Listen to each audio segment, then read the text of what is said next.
September 23rd is a day that has been marked on calendars by many near and far. Yes, ladies and gentlemen, it is homecoming weekend here in the beautiful city of Orange, California at Chapman University. And we got a great game on tap tonight between your very own Chapman University Panthers hosting the Redlands Bulldogs. Welcome, everyone. My name is Stephen Hogenkamp. I'm here with my amazing color commentator, Amani, right? Amani, big anticipated game, anticipating also a packed, sellout crowd. How are we feeling tonight? We're feeling real good. We're feeling real festive. We're feeling lots of Panther pride going on right now. Yes, Panther pride is always very important, especially in the game of football. And we got a game on tap tonight, but let's take a look at a recap of last week's matchup for the Panthers.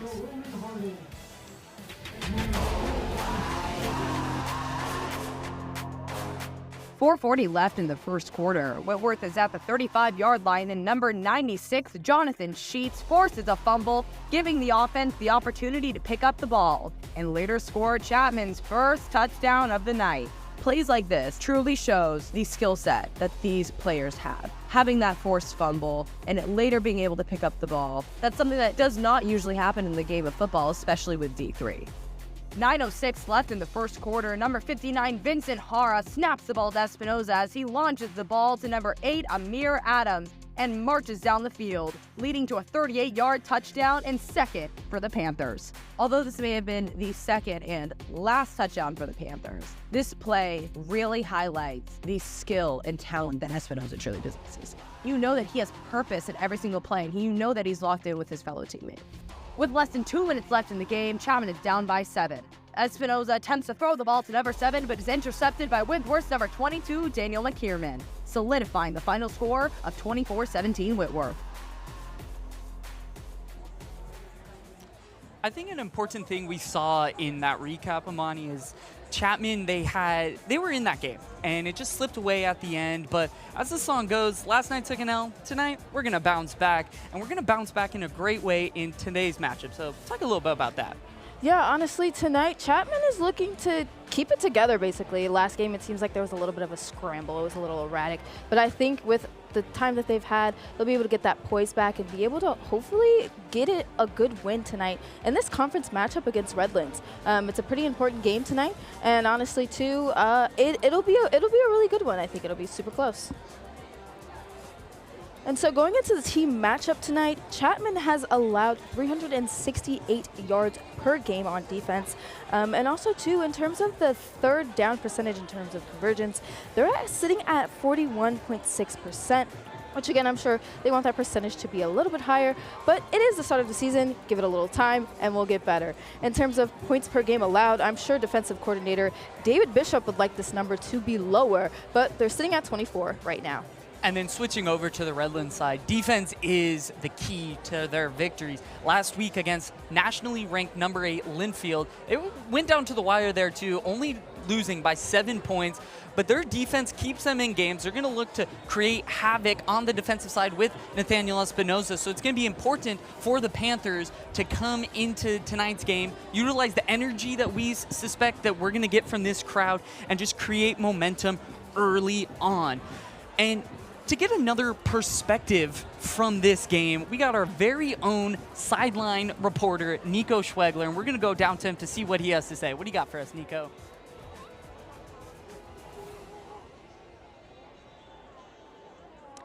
Hey there, you guys. It's great to be joining you for this wonderful evening here for some homecoming football. However, the big problem for the Chapman Panthers has been that injury bug. Team captain and defensive lineman Joshua Williams, I spoke to him at practice this week. He's still nursing an injury that'll keep him out for at least another 2 weeks. However, a bit of a boost on the defensive line. Evan Grieve coming back into this starting lineup. We'll see if he can add to this defensive line that got 3 sacks against Whitworth last week. Now moving on to the offensive side of the ball, star running back Marcos Reyes looks like he'll be out for all of this season after having foot surgery during the summer. That puts a little bit of extra pressure on Gio Ursino, who had a minor knee injury throughout the week, but he told me on Thursday he's full go for reps in the backfield this week. We'll see if him and the rest of these running backs can get this ground game going for the Chapman Panthers. Steven, Amani, back up to you.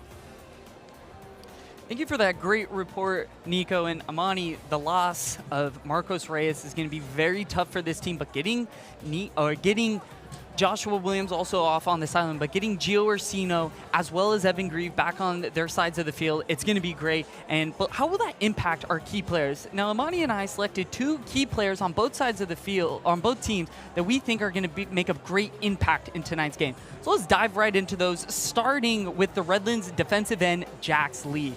Jax has been an absolute monster on the defensive side for the Bulldogs, getting to the quarterback early and often. As you see, 2.5 sacks, 3.5 tackles for loss. He's going to try to create havoc for Nathaniel Espinoza and the Chapman Panthers. And then switching over to the offensive side for the Bulldogs, it's going to be running back Tony Williams Jr. Now, this Redlands offense, they value running and the run game and running that ball into the ground. They're going to utilize the clock in their favor, try to hold on to that ball for as long as possible so it stays out of the hands of that Chapman offense. But those are 2 players that are going to make a tremendous impact in tonight's game. Yeah, and going over to the Panthers side of things in terms of defense, we have Cade Jordan, who has been an integral part of the defense beginning last year. He played in all 10 games last year. And, you know, he also happened to have gone to our producer, Emily Cho's rival high school, and he has 5 tackles and 2 tackles for loss this year and also 1 PBU. Going on to the offensive side of things, we have a breakout player here in Amir Adams. It's his first year as a starter, and so far this season he has 7 receptions, 145 yards, and so far again on the season, 1 touchdown. Yeah, and breakout player is the perfect choice of words I would use for Amir Adams. As you said, first year starting, and he had an amazing game last week. And I had a chance earlier this week to have a little chat with Amir Adams to talk about his life outside the game of football. You know, these guys aren't just their team on their jersey and the helmets they wear. They got more to that, and we have an amazing package here, so let's take a look at that. Staying in high school, you were also a part of ASB. You were in the peer counselors. So being in those leadership roles, how do you value leadership in your daily life? Yeah, leadership's a big thing. Here, at least, our coaches are big on campus leadership, showing up early to classes, being, leading by example. And then when we come out and practice at nighttime, just setting the example for your teammates. Maybe someone's hurt, you just gotta keep them up, talk them, give them a pep talk, things like that. And, now in college, it's your 3rd year in Chapman. How has your experience been? You've stayed in state from San Diego, but gone up a county now to Orange County. Right. How's the experience been? It's been great. Everyone here is welcoming. The coaches are great. We have a great coaching staff here. All of my teammates are like my brothers. So the transition's really easy. Being able to drive home when I do have those breaks is huge. Going to see family, things of that sort. It's amazing. Yeah, and talking about family, it's homecoming week. Got the homecoming game. Big game, lots of people gonna be in the crowd, your family gonna be in the crowd. What would you tell them? If they were right here in front of you, in that camera, what would you tell them? Yeah, I'd say, first of all, I wanna say I love you guys. You're a huge support to me, huge support to everything I've done throughout my whole life. I know for this game, everyone's gonna be up there. My godparents are gonna be here. My cousin, my aunts, my grandparents, everyone's gonna be here. So it's a huge thing this weekend. But I just want to say thank you from the bottom of my heart to them. Yeah, I'll be cheering on number 8 up in the crowd. And think about college, after college. Yeah. Where do you see yourself after graduating? Yeah, so I'm a psych major with a neuroscience minor.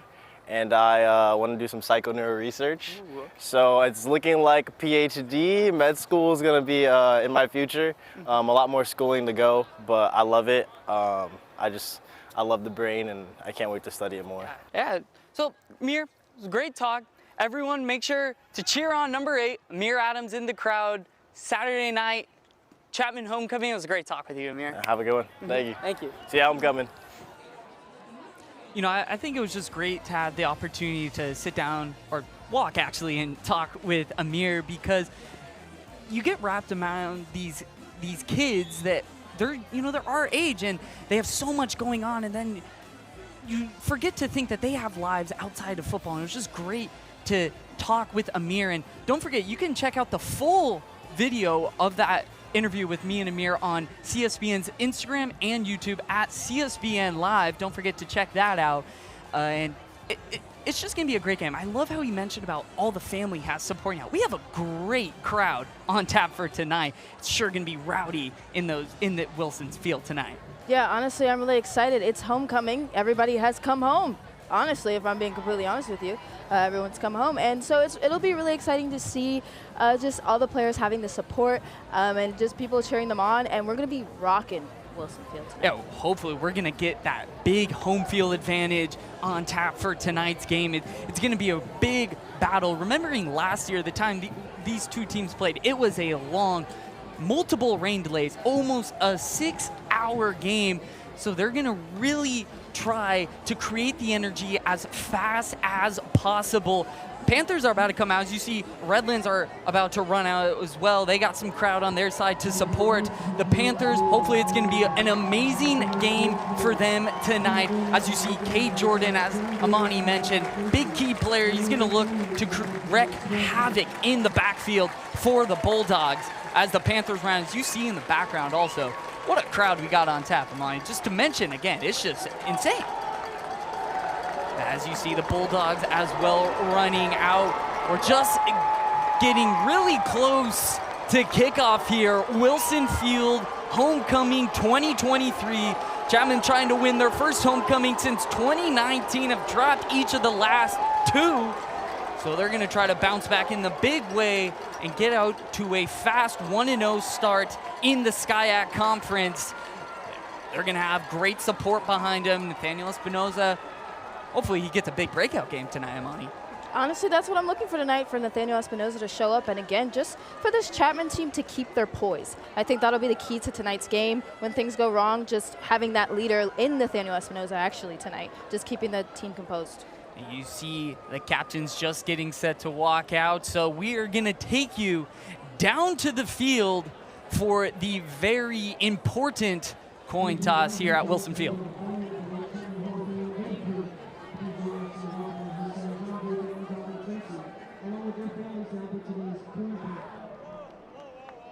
Redlands captains are Jax Lee, Seth Rowan, and Jacob Sagan, and Tony Williams Jr.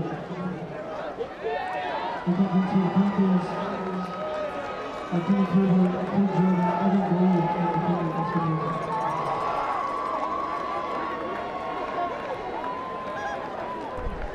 Gentlemen and ladies, thank you for joining us this evening. We've got a coin. It's got heads and tails. We're honoring Dave Curry, ex-AD here at this college, at Chapman College. His daughter will be flipping the coin for us. He's called, Redlands is called tails. It's tails. You've won the toss. What would you like to do?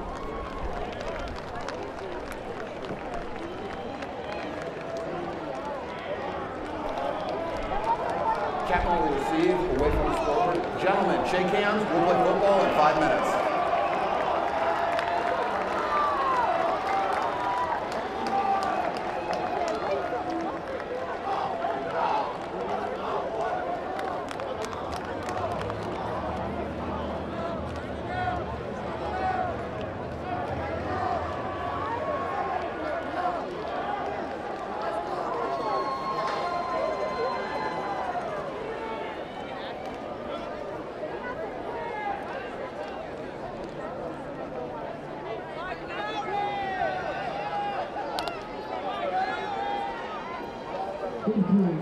Chapman as coach Curry, also in the South 15. He spent 25 years in the Panthers and third director from 1990 to 2015. He was inducted into Chapman's Hall of Fame in 2017, leading the Chapman's athletic department through a period of transformation from Division II to Division III and finally into the SCIAC. The sport of football was brought back to Chapman's campus during his tenure. The facility in New York City and now was built during that time as well, just to highlight two of his many achievements. His leadership continues to impact our staff and student athletes today. We ask that you may now stand and join us in a moment of silence in remembrance of Coach Curry.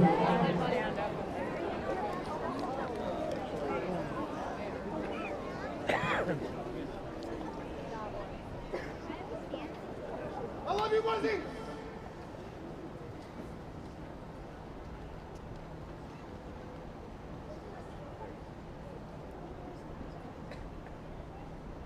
Thank you.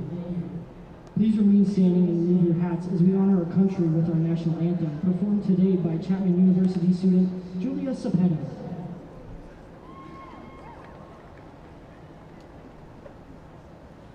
Oh, say, can you see by the dawn's early light what so proudly we held at the twilight's last gleaming, whose broad stripes and bright stars through the perilous fight o'er the ramparts we watched were so gallantly streaming, and the rocket's red glare, the bombs bursting in air, gave proof through the night that our flag was still there. Oh, say does that star-spangled banner yet wave o'er the land of the free and the home of the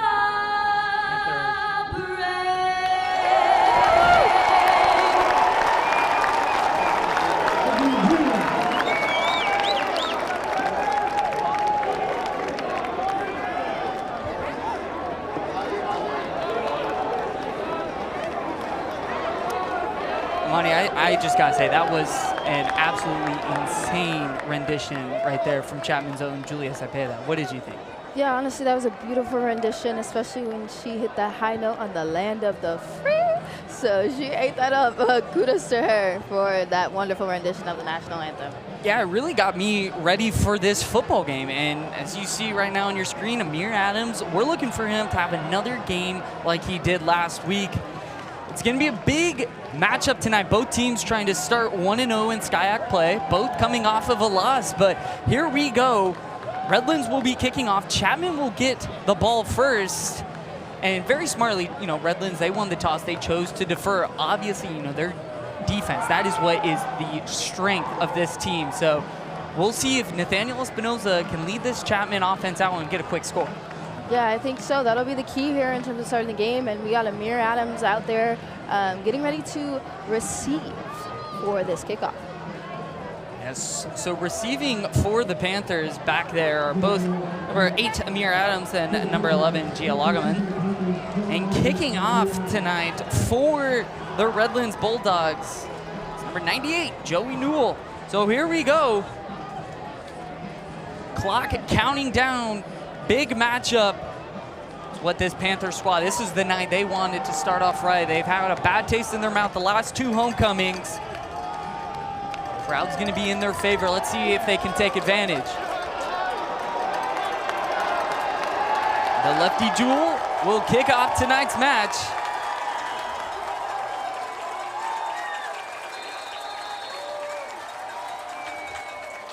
And here we go. Jewel will boot that over. Loggeman will pick that up around the 5-yard line. Misses a block right there, and he'll be tackled. Loose ball on the ground. And it looks like Amir Adams will pick that up. So could have been a dreadful start right there, but luckily Amir Adams picks that one up. Yeah, that would have been a real dreadful start to start the game, but they figured it out. And as you're about to see, here is the starting lineups for both teams tonight as Chapman's offense will take the field. And all eyes are going to be on QB1, number 1, Nathaniel Espinoza right here. And that the offensive line, they struggled a little bit last week. You got outside tackles, Brad Sweeney and Donovan Porter. They're going to look to protect their guy right there, Nathaniel Espinoza. He's got Isaiah Woods next to him. Isaiah Woods, and also first-year starter here for the Panthers. He'll start the game, hand the ball off to Woods. He'll chug on forward and will pick up around 4 or 5 yards and be tackled at the 39-yard line. So, Amani, the Panthers, their offense struggled a little bit last year. What do you think they need to do to get in rhythm early? I think it's just running the ball and just being smart, but also playing in the pocket and just, again, being patient and being smart about the decisions that QB1 Nathaniel Espinoza makes. So now it'll be 2nd and 5 for the Panthers. Derek Fuentes also back there with Isaiah Woods. They'll fake the handoff right there, and Espinoza looking deep. That's Lagerman, and he makes the grab. First down, Panthers right there, pushed out at the 30, at the 44 on Redlands territory. What a pass right there. That was a great pass and a great decision, and again, the patience. That was the key on getting that good pass right there from Espinoza. A run-pass option right there. You saw Espinoza held the ball in with Isaiah Woods for a very long time, pulled out last second, and found Lagerman in open space right there. What a pass. Great start so far for the Panthers. All I can say is he faked me out. That's always the good one right there, Monty. As Woods will take this one, and he'll get tripped up right there. Looks like by his own offensive lineman. So that was number 56, Kenny Kerber. As you see the stoutful defense of the Bulldogs and their starting lineup, and as we mentioned, Jax Lee, he's gonna be the one off the edge. Number 95, look for him to try to get after Espinoza early, as well as number 49, Jaden Thorne. So Fuentes back in. Still have yet to see Gio Orsino out there in their 2 running back sets. Espinoza will hand that one back off to Woods. Cuts back, moving up forward. Might have enough for a first down, and it looks like he will. First down, Panthers. That was a great one by Woods. Again, being patient and using his speed and his agility really to get to weave through that Redlands defense. Yeah, you know, when we went to practice earlier this week, saw them doing ladders at the end of practice. Agility always very important in the game of football, and he was able to shift his way up for a first down. And Woods struggled a little bit last week. Good to see him getting those good gains early on. So Chapman will now be set up at the 30-yard line, 1st and 10. Adams in motion. He'll fake that one, flip that one out to Adams. He's got that one in space, and he'll be pushed out of bounds at the 15-yard line. Another big play for the Panthers and another first down. Yeah, Chapman's really pushing the pace here on offense right now and just giving their Bulldogs defense a hard time.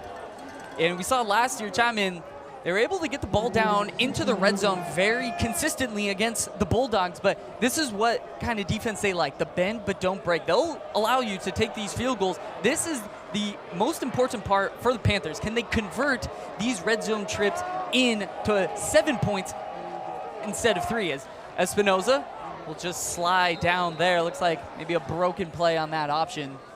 Yeah, for sure. That just looks like a broken play. But again, the Panthers are taking their time, doing what they need to do in order to hopefully secure a touchdown. We've seen early on, this crowd, so far, they're into it. Last year, it was hard for the crowd to really get into it. As we mentioned, multiple rain delays over a 5-hour broadcast. But it's great to see the crowd into it early on. Can't wait to see how they get up and hyped Honestly, when the Chapmans again, go on defense. Yes, honestly, again, that Panther pride is loud and proud right now for homecoming. Yes, the pride from the Panthers has made its way to Wilson Field. Espinoza rolling out. Flick that one up top and just out of the hands of Jihan Lagerman. What an effort right there, but that's going to set up a 3rd and long here for the Panthers. Look, as you can see, it was really close play, just out of the hands. Lagerman. That was a good pass from Espinoza, don't you think? Yeah, I most definitely think it was a great pass. Again, great effort, though, by the receiver on that. Got a little scrape from that action, but, you know, still ready and up and good to go. So here we go, 3rd and 13. As mentioned just a couple plays ago, this is where the Redlands defense, this is what they pride themselves in. That red zone defense, they're going to allow you to get in there as the clock winds out. That's Bob Owens is going to have to waste a timeout. Panthers, after a couple missed plays, they're a little little dysfunctional right now. Yeah, like I mentioned earlier, it's just keeping that poise and keeping that cohesion, and it seems like in the last couple of plays that hasn't really been there. So I think it's great that Coach Owens made the decision to call this timeout to bring his team together and kind of letting them know, like, hey, like, let's get it together. We're doing what we need to do so far, and let's just keep it going. We know what we need to do to win, and let's just keep it going with the plan that they have. Well said. You can't abandon the game plan super early. That's what these guys prep for the entire week. And both of these teams had tonight's date circled on tonight's calendar because Redlands, they know it's homecoming. They want to spoil the Panthers' homecoming as the Pomona Pitzer Sage Hens and Claremont Mudd Scripps teams have done in the last 2 years. Chapman, they're going to try to salvage that, and they're trying to get out to a great start here and get off to their first win. Here we go. 3rd and 13 right now from the 18 for the Panthers. Take mention, watch Amir Adams. He's down low in the slot, number 8. Espinoza dropping back. He's going back shoulder fade in. Did he get his feet in? He did. Touchdown, Panthers. And way to start off the game with a great touchdown from James Crowell. And honestly, too, again, the Panthers moving that pace. All they needed is just a little bit of cohesion. As you can see here on the replay, great catch by Cromwell right here. Wow. Yeah, James Crowell, another first-year starter, and perfect back shoulder fade from Espinoza right there. He's all set up to kick is Ken Byrold. Ken Byrold, also to mention, just 2 field goals away from breaking the all-time Chapman scoring or all-time field goals made here for Division III. But what a start for Panthers. One thing I want to know, they had a couple plays, Espinoza, the broken play where he had to slide down, then the missed fingertipped ball away from Gian Lagerman, and the converting on that 3rd and long. It was really key. Yeah, it really was, and honestly, too, again, shout out to Espinoza for having that poise that I keep mentioning, that they really need in order to kind of win this game, in order to keep themselves in this game. And as we can see, I believe Gio Ursino is on the field right now. Yeah, so Ursino does participate in both the kick returning and kick-offs. He's got a gunner here on kickoffs. So it's good to see him out there. As you see, got a little brace on his knee, but Owen Tapia, punter and place kicker for the Panthers, will be kicking off to the Bulldogs and out to receive for the Bulldogs. Here we go. Great start for Chapman. Just a little under 4 minutes gone. As Tapia will boot that one far away, picked up at the 10 by the Bulldogs. They'll make their way out to about the 30-yard line. Do got a flag on the field right there. This one may be coming back. You see a little scrappiness from both teams. Things getting a little chippy down there. Yeah, both these teams, they play each other a lot. Chapman won 4 of their last 5 against the Bulldogs here at Wilson Field.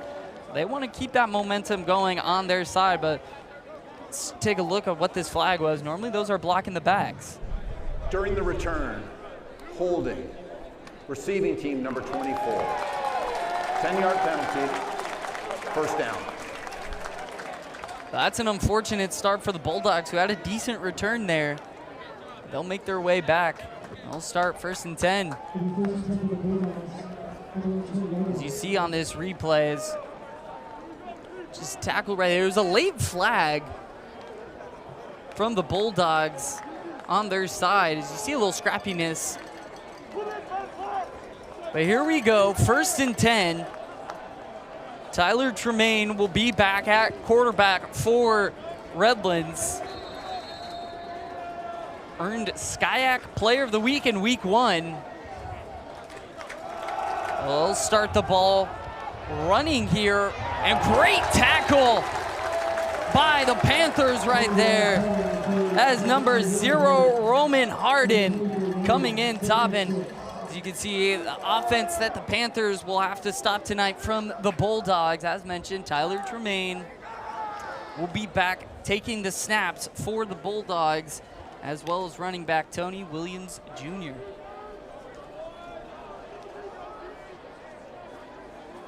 2nd and 6 here for the Bulldogs. Tremaine will drop back to pass and will complete that over the middle. That was for a first down for the Bulldogs right there. Great job right there from the Bulldogs.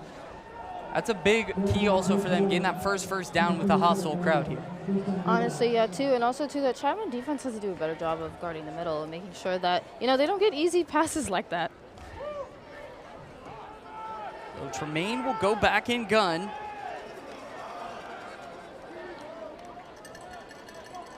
Excuse me, that is pistol formation there as he motions Williams out to his side. They're going to run that with Williams, and he's stuffed. Only gained a few right there. Tackled by a numerous amount of Panthers down in the middle, and here's that Chapman defense that we're going to look at tonight. And Amani, we mentioned the key players. Who's another guy we got to look out for tonight? Tonight we have to look for Hunter Headley also tonight. And Colin Keefe, actually, who is the brother of the Chapman legend, Dylan Keefe. Yes. So that'll be some players to look out for tonight. Chief Keefe's brother himself will be on the defensive side for the Panthers. As here we go, 2nd and 9 for the Bulldogs. Tremaine back out, same motion over with Williams. Fake the handoff there over the middle, and what a grab. That's number 3, Evan Ogden, and Panther fans know him well. He has torched us over the last couple of years. A little stumbling off the sidelines there. Great grab right there from the wide receiver. Yeah, and honestly, Chapman defense has to do a better job in terms of one-on-one coverage, making sure that they're keeping up with their man. That was number 0, Roman Harden. So first down for the Bulldogs at midfield. Showing no signs of slowing down on this offense. They'll fake the handoff there. Tremaine looking back to pass. He's got a man deep and just out of range. There was some contact, but it looks like it came after the ball. Incomplete pass there from Tremaine. Yeah, Tremaine basically redeemed himself just now in terms of he probably felt bad about that last play, and he was like, nope, I'm going to lock in, and had a great play. Yeah, Tyler Tremaine right there, targeting his receiver just out of range. That was number 23, Greg Padgett. So 2nd and 10 here. These are big key downs here, Amani. 2nd down, forcing the Bulldogs to pass on 3rd down, which that's not their strength. Their strength is running the ball. Yeah, and Chapman defense is doing a great job right now in terms of keeping the pressure on. Here we go, 2nd and 10. We'll hand the ball off to Williams. He'll cut up field, bounces off of a tackle, gets to the 2nd level, and he is tackled, but not before a big first down gain. Tony Williams Jr. Putting people in a spin cycle right there. You see on this replay, bounces off of Cade Jordan and just accelerates up the middle. You see the shiftiness also, and he is able to barrel his way down into Chapman territory to the 28-yard line. It was a great saving tackle, though, by the Panthers. That was number 10, Julian Aldridge. So here we go, 1st and 10 on the 28. Tremaine, give the ball back to Williams, and he'll get into that 2nd level, and he may have picked up another first down. They're going to say no, just a little short. That offense, they're showing both strengths in passing and running. What can Chapman do right now to stop that? Chapman honestly just has to do their best to slow them down to the best of their ability. It seems like the speediness and the quickness of this Redlands team is getting to them. So just making sure that they're keeping up with their coverage. Yeah, when you're home, you got to force the opponents to play to your speed. As we got a whistle here, timeout, another one used by the Panthers.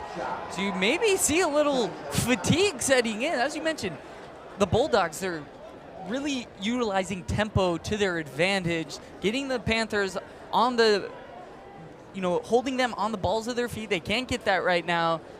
And Redlands, they're really knocking on the door here to tie in this game. Yeah, and honestly, too, it's just their athleticism and their eliteness. It just seems like it's just getting to the Panthers right now. And again, just bringing this team in, using the timeouts to bring this team in. I think is what's going on right now. But we're going to have to get to a point as a team to be able to get our team together while we're on the field so we don't have to waste timeouts and we can keep them for when we need them in crucial moments. Yeah, you know, those timeouts are very valuable. And back on the offensive side for Chapman, when they had to use that first one, it was a little dysfunction, unorganization right there from the Panthers where they had to waste one right there. And Bob Owens, I think, smartly using a timeout there. Panthers, you saw some players running out. As you see, just got to say, the crowd turnout has been insane here. An immaculate crowd here. They're getting hyped to watch their Panthers here in the end zone. As the Panthers on defense are trying to stop the Bulldogs from getting into said end zone. But here we go. First down for the Bulldogs. Second and short, actually, for the Bulldogs. 2nd and 1. Tremaine looking on the wheel and just out of range off the hands. That was number 83, Caleb Hatton. Tremaine was trying to target. Great defense by the Panthers and number 1, Hunter Headley. That, hey, you mentioned he's a big player we got to watch out for, and right there. Yeah, and he did what he needed to do in terms of preventing a touchdown for Redlands. And, you know, just keeping this consistency up, I think, will help the Panthers a lot keep going into the rest of this matchup. So here we go, first third down of the night for the Bulldogs. As you saw at the top of the broadcast, they're just under 50% at converting these. And in short yardage, these are the third downs they want, where they can go both run or pass. Hand the ball off to Williams, and he'll get that first down, and he'll get into that second level of the Panthers before being tripped up by number 92, Isaiah Munoz. But another first down for the Bulldogs. Yeah, and honestly, too, he's just using his change of speed. I think that's what's really getting the Panther defenders thrown off. He's using the ability to be, again, shifty, agility-wise, but also, too, the shift and the pace is also good as well with him. Yeah, you see on this replay, as you were saying, the shiftiness, using that hesitation, that little chop step right there to keep defenders on their toes. You know, it's really hard as a defender going backwards and having to tackle someone. So great job on Williams. It'll be 1st and 10, not 1st and goal, as we're just outside that 10-yard line. Williams motioned out right.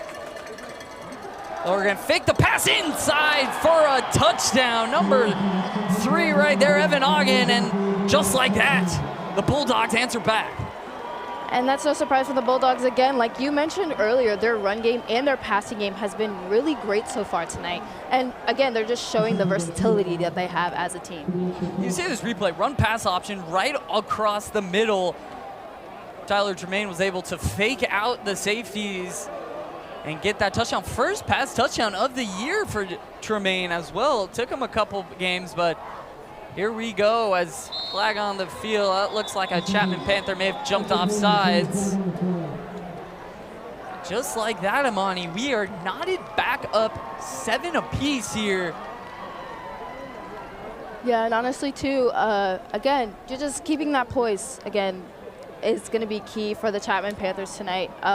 Just making sure you're keeping it together. And also, too, I mentioned the middle as well and how that has been open a couple times tonight, and that kind of hurt the Panthers in terms of Redlands getting this touchdown. So yes, as mentioned, offsides by the Panthers. Bulldogs declining that one. So with 6:12 remaining in this first quarter, 7-7. And the Bulldogs offense, they're looking at, you know, we mentioned the Bulldogs, their strength, their defense. Chapman was able to pick apart that defense pretty well. And then the weakness, we would say, if the Bulldogs had one, was that offense. But they were able to march down on the Panthers pretty well, utilizing both the run, the pass. So both teams need to make those adjustments in order to have success here. Yeah, I think for sure. And honestly, too, kudos to Redlands for being a team that's basically kind of hard to read. And I think, again, that's kind of a little confusing for the Chapman defense. But, again, as this game goes on, I'm sure they'll make adjustments as needed. Joey Newell will kick off here. Looks like Amir Adams will pick that one up from around the 7.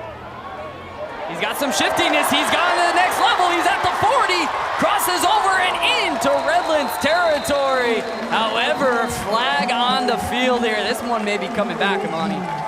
Yeah, it may be coming back. There was a little bit of chippiness there. Players throwing another player down. So, yeah.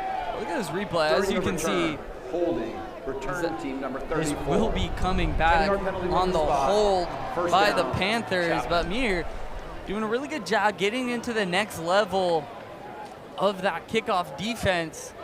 But unfortunately for the Panthers, that will be coming back. We were going to be in Bulldog territory. Now we're back as if it was just a touchback, starting at the 25-yard line. And we get to see Nathaniel Espinosa yet again. And I really liked what I got to say is his last drive, that pass touchdown. He, threw that game-ending interception last week. That's got to feel really good for him. Yeah, I'm sure it feels really good for him, especially in terms of how he came out today, just, having that touchdown earlier. Here we go. Espinosa will give that one off to Woods, and he'll be tackled behind the line of scrimmage by the Bulldogs. That's number 95, Jax Lee, on that one. Yet another TFL for Lee, just having an outstanding start to his season. They're going to go back. No, they're going to give it. That's Espinosa. He's going to throw. He's got Adams. Complete. Adams, 25, 15, 5, touchdown, Panthers! And a great play from the Panthers right there. Wow. Amir Adams on the trickery right there. Holy cow, as you see the absolute precision on the pass from Espinosa, getting it in stride, and with no one around, he could have just walked in right there. Honestly, he really could have, and honestly, it's just the beginning of that play. We thought he was going to run it with Woods, but again, Woods threw it back to Espinosa, and Espinosa threw it back to Adams. So again, amazing play by Chapman right there. Kick from Byrol is pure. Chapman, what an answer right there. The defense could not contain the Bulldogs, but that offense goes out, and they're up once again, 14-7. Wow, just great play by Chapman right there. That was next level activity. I mean, that's just a great play call right there. And if you're the Bulldogs, there's not much you can do about that, because this week in practice, they're not going to be practicing, hey, what if Chapman runs that? Because we haven't seen that from Chapman this entire year. That's the first time we've seen this level of trickery. Great job, offensive coordinator Casey Shine, and also head coach Bob Owens. They're just scripting a great offensive game plan early on.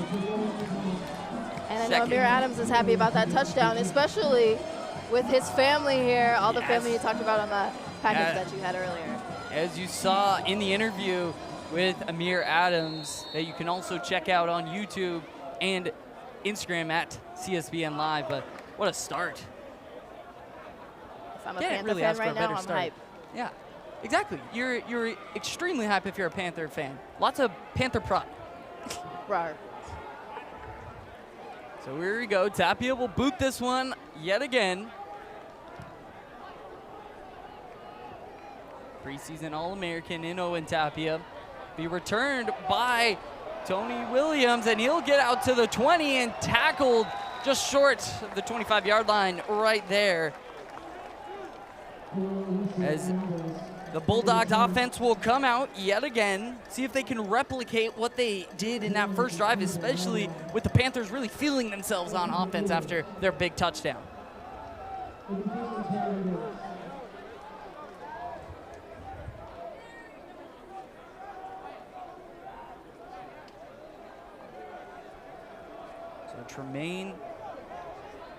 Tyler Tremaine, Tony Williams Jr. in the backfield right now.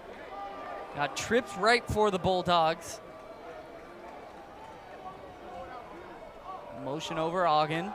Looking that way. Tremaine rolling out right. Trying to sling that one in. That is just short. Intended for number 83, Caleb Hatton. We'll bring up 2nd and 10. And it seems like Chapman defense has really picked up the intensity so far here in this, coming out here right now. And honestly, too, that was great defense by Chapman right there. Yeah, you got to think that big touchdown has something to do with that. That defense, it shows them that their offense has their back and that they got to get a big stop here. As you see K. Jordan mentioned in the game as a key player. He's got to really get after Tyler Tremaine right now. And Cade has the speedness and the quickness and the agility to be able to do so. So we'll be able to see that tonight.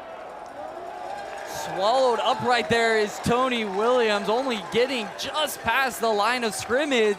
And just like that, it's going to bring up a big 3rd and 9 for the Bulldogs. This crowd's got to get really loud right now.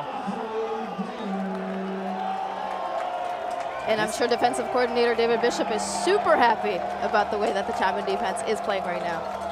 And these are the 3rd downs that David Bishop wants, where you know they're going to pass. As you see, 5 wide right here. Can the Panther defensive line get after Tyler Tremaine here? 3rd down and 9 at the 25. Here we go. Tremaine dropping back to pass over the middle, and that's incomplete. Intended for Evan Ogden. And the Panther defense forcing a 3-and-out here. You know, one thing I like to see, Amani, is there was some contact there. Of course, Roman Harden had some contact, but it wasn't enough to really induce that pass interference. And it shows me that these refs, they know the stakes of this game. They know it's loud crowd, hostile environment. They're letting these guys play with some physicality. Yeah, for sure. And the physicality, I think, is what's getting both sides charged up and ready to go. The Bulldogs will punt the ball away. Almost blocked right there. Adams set to return, but he'll leave that one. It'll take a generous Redland bounce right there.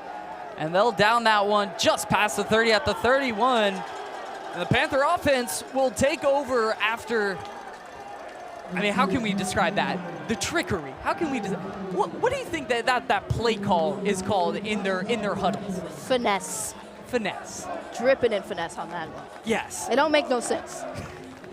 That's a great way to describe it, because, I mean, you script that up, then you got to give it a name so the players know what it's going to be called. And dripping in finesse. Dripping in finesse. Dripping in Just finesse. dripping it. So here we go. Panther offense will take over. Nathaniel Espinoza already 2 pass touchdowns on the day. One to James Carroll and the other, as we saw, to Amir Adams. 4:18 left to go. Once again, Derek Fuentes out there instead of Gio Orsino. Haven't seen him on the offensive side yet. They're going to fake that one to Woods. Rolling out is Espinoza. Great job getting away. He's going to sling that one. He's got Adams if he got it, and just out of reach. Espinoza may be looking for a flag. Great effort right there on that play. No, most definitely, and he was just shy of getting that ball into the hands of Adams. Downfield offense, number 56. 5-yard penalty, replay, first down. We're going to get a flag on the field. Kenny Kerber, that they ruled as an ineligible man down the field, meaning he was past 3 lines, past that line of scrimmage. This is key. Great job from Espinoza getting away, and he had a lot on that throw, on the run. That's strength right there from Nathaniel Espinoza. And again, that's just being patient and making the right play. We saw Espinoza last week, although he wasn't sacked, he was running for his life for a majority of that game, especially that second half. Here we go. It'll be 1st and 15. Espinoza will give that one to Woods. Woods gets into that second level. Good shiftiness, making a man miss. That's a first down for the Panthers. Again, that's just an improvement from the last game. I know he struggled a little bit, but he's come into this game fired up and ready to go, as we can see here on this play. Isaiah Woods using his shiftiness and his agility and basically hop-stepping over the defenders right here. Yeah, Woods last week, just 2.1 yards a carry on average, just 23 yards in 9 attempts. But it's good to see that run game is working early on, especially against such a stoutful defense. We'll give it back to Woods here. He gets into that second level again, and he pummels his way down across Redlands territory for another Chapman first down. And this is some good run game by Woods. Really excited to see him coming into his just his own right now. And as our sideline reporter Nico Schwegler said, Marcos Reyes probably out for the year. This is Isaiah Woods' first year as a starter, and it's great to see him coming into his own. He's seeing the role he's needed for this team and playing it to perfection. 1st and 10 on the Bulldogs 45. They're going to go back to Woods here. He's going to run out to the 40. Got a flag down. It's a first down for the Panthers, but this one may be coming back right here, Amani. Looks like we may get a hold here on the Panthers.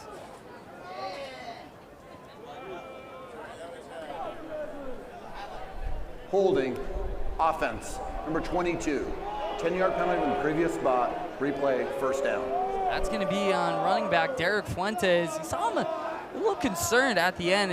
Let's see Woods getting that second level, but as you can see, maybe, I don't know about that. It didn't really look like a hold on Fuentes. Kind of pushed his man to the ground.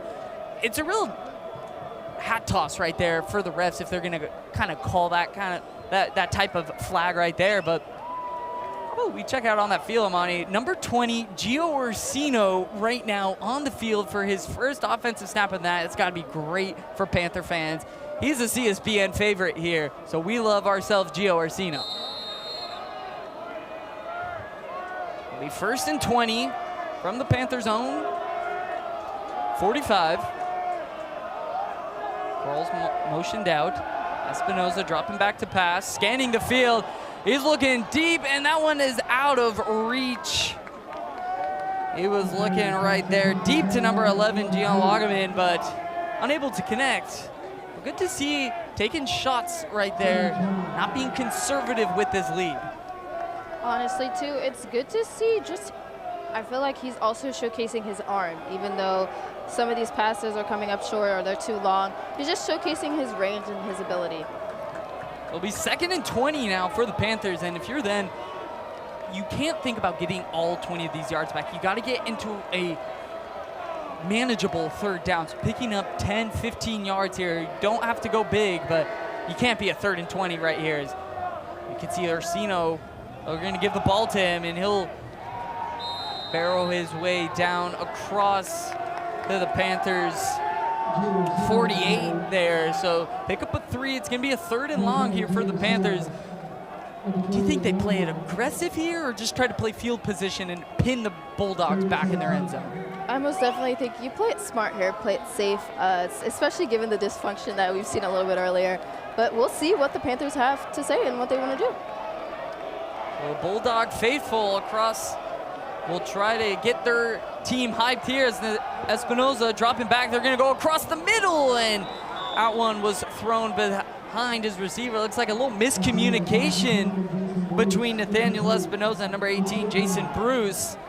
Just like that, the Bulldogs are going to get that ball back. So here we go. Chapman will give the ball back to the Bulldogs. Let's see if preseason All-American Owen Tapia can pin the Bulldogs back deep in their own territories. Looks like the Bulldogs are trying to block this one. Tapia, and he miskicked that one, and that will roll out, take a decent Panther bounce, but will be stopped at the Bulldogs 34, so not Tapia's finest moment. And the Bulldogs will get the ball back in great starting field position. Again, things did get a little chippy over there, but it just shows you the fuel and the passion that both of these teams have right now. Hey, you love to see, you want that intensity to a certain aspect. Of course, you don't want these guys knocking each other's heads out, but you love to see how much this specific game and this night means to these players. All their families are in the crowd, watching here and abroad. It's just great to see. Bulldogs will get the ball here. Spotted at the 34-yard line. Tremaine will drop back across the middle of the field and complete. Goes over number 23, Greg Padgett. So one play, one first down for the Bulldogs. And just like that, we're in business here.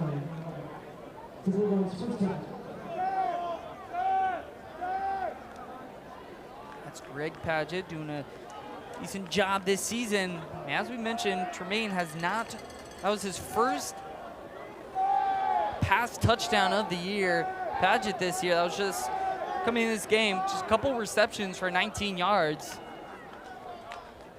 And he'll he'll give that one to Williams, who's got some space here trying to hurdle a Chapman defender there who kind of just stopped and stared at him. It was a little miscommunication between the two players. I most definitely would stop and stare at him too if he tried to hurl over me. So. So it'll be another first down for the Bulldogs, now across midfield into Chapman territory. Back-to-back plays, back-to-back first downs.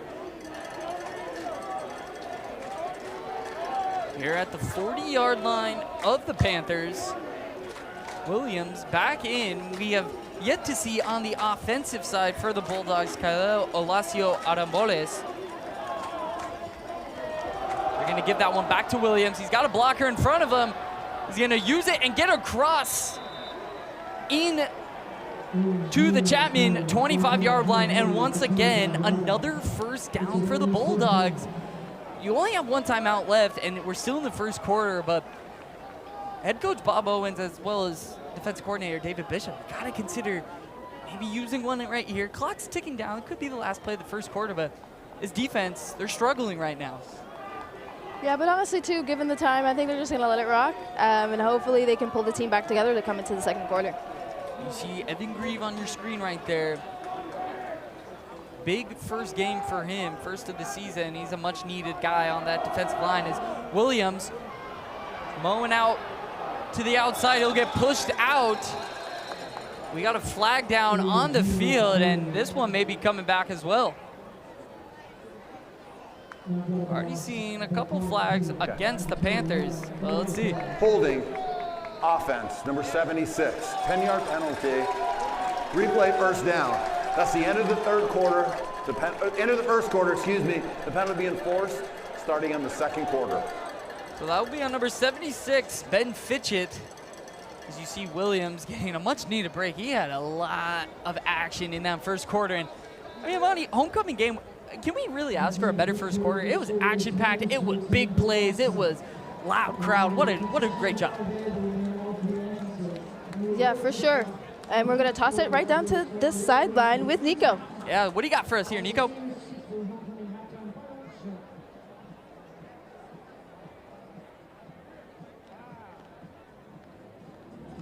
Hey there, guys. A brief checkup on our stats. One of our key players, Amir Adams, number 8, already 2 catches for 91 yards in the first quarter already, plus that long touchdown that you saw. Definitely warranting that key player status that we gave him. He had 145 receiving yards on 7 catches last week. We'll see if he can continue this progress going through the second quarter and the rest of this game. Steven, Amani, back up to you guys. I mean, 2 catches, 91 yards. Pretty good efficiency, wouldn't you say, Amani?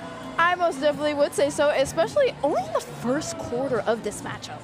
Yeah, 130 passing yards for Nathaniel Espinoza.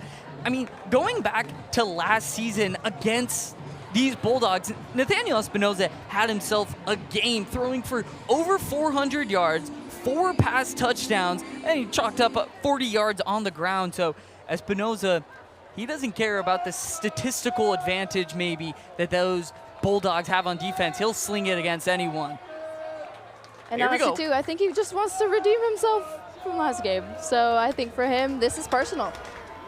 First and 20 for the Bulldogs. Tremaine, he's looking deep. First play, and is that a catch?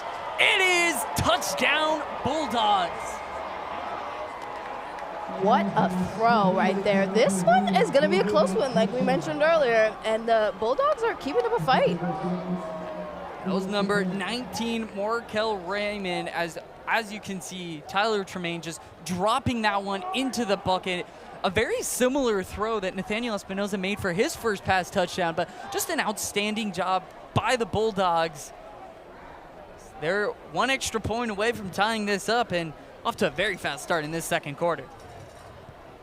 Most definitely, and Tremaine had really good placement of the ball to his receiver on that, and they most definitely have gone over that play in practice. Yeah, placement is very key in those back shoulder fades. You want to put that one near the sideline where if your receiver can't catch it, the defender can't. You want to put that where only your guy can catch that, and that was just pure perfection on that accuracy right there. And we got a game, folks. Don't step away from this one. These two teams know each other well.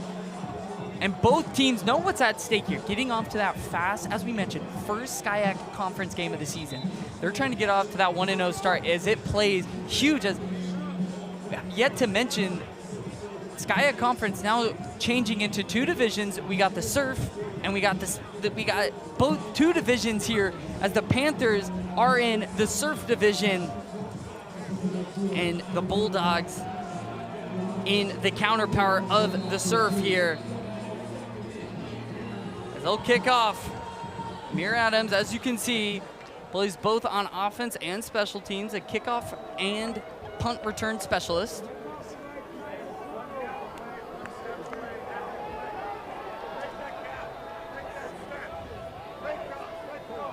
Ball is away. Adams will pick that one up just inside his 5, fumbles that one, he's still in bounds, and he's able to maneuver his way out across the 20. And that Bulldog sideline, they were like what they see. Good job on Adams, really not letting that mistake, that drop, get the best of him. He's able to get some yards right there. And honestly, too, that just speaks to his character, to his poise that he has. As you can see right here in the replay. Dropped the ball, but again, picked it up and was ready to go. A really good job not letting that ball get out of bounds, because that would be a disaster for the Panthers. They would be set up inside their own 5. As got some chippiness on the sideline. I mention that word a lot because, folks, it's chippy out there. It's a hard matchup here between these 2 teams. As here we go, Espinoza will give that one to Woods. Woods in that second level again, maneuvering his way out across to the 39-yard line. What a job, Isaiah Woods, doing an outstanding job early on. You can see on this replay, what a job. And a running back, they're only as good as that offensive line, and that offensive line is doing a great job winning the battle in the trenches here. Espinoza, Woods to his left yet again. We're gonna go right back to him, and he is stuffed at the line. That Bulldog defense said, hey, you gotta slow your roll right there. We're not gonna give you those first downs willy-nilly. They did a great job stuffing him right there for just a couple yards. Most definitely, and too, again, on that last play, just the clearance through the middle that Woods had, I think, was beautiful to see from the Chapman offensive line. Here we go again. It'll be second down for the Panthers on their own 41-yard line. Amir Adams at the bottom of your screen. You're gonna fake the pass right there, and Espinoza will hunch that one that will go incomplete. He was looking for number 11, Gian Lagerman. They'll set up a 3rd and long here for the Panthers, and they can't get it here. That momentum goes all the way to the other side with the Bulldogs. Yeah, most definitely, again, and in moments like these, it's just keeping your poise, and you know, Espinoza is capable of being clutch in these moments, and so he just needs to capitalize on these moments as well. Bulldog side, chancing defense. They're trying to get their guys off the field right now. We saw the Panthers convert a 3rd and long on their first drive, getting a back shoulder perfect fade from Nathaniel Espinoza. 5 on the play clock right here. Espinoza drops back to pass. He's gonna look deep, and that one just out of reach. Looking for number 18, Jason Bruce. And just like that, the Panthers will punt this one back to the Bulldogs.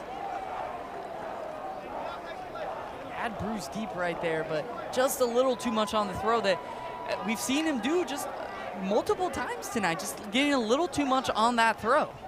And Bruce is a younger player, so I'm sure for him, he's probably wants to make the most of this moment. But it is what it is. Tapia fumbles the ball a little. He's had a couple troubles early on as that one takes a good Panther bounce. I'll be picked up by the Bulldogs. We got another flag on the play. Being pushed out of bounds right there, but this one may be coming back for the Bulldogs. That was Evan Ogden picking that one up. Let's see what we got on this call. It was a really early flag early on, so gotta think it might be blocking the back from the Bulldogs. During the return, holding receiving team number 57. Half the distance to the goal, First down, Redlands. So they'll move the ball back. That was not ideal for the Bulldogs. As you can see on this replay. Let's see, number 57, he's on it. Yeah, he's yanking down the Chapman defender right there. Easy call for the ref. And just like that, the Bulldogs, they're gonna start at their own 9-yard line. Panthers gotta capitalize here. Yeah, most definitely. It's just about being smart and making sure that they're stopping this Redlands offense.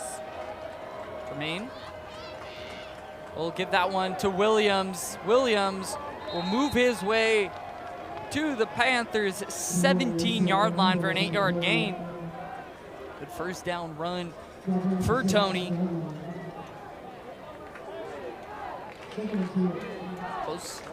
Closing in on 100 rushing yards already at 73, now moving him to 81 after that 8-yard carry. So they're really running out will here as this Panther crowd is trying to get their boys into it. They're chanting defense of their own here. 2nd and 2 now.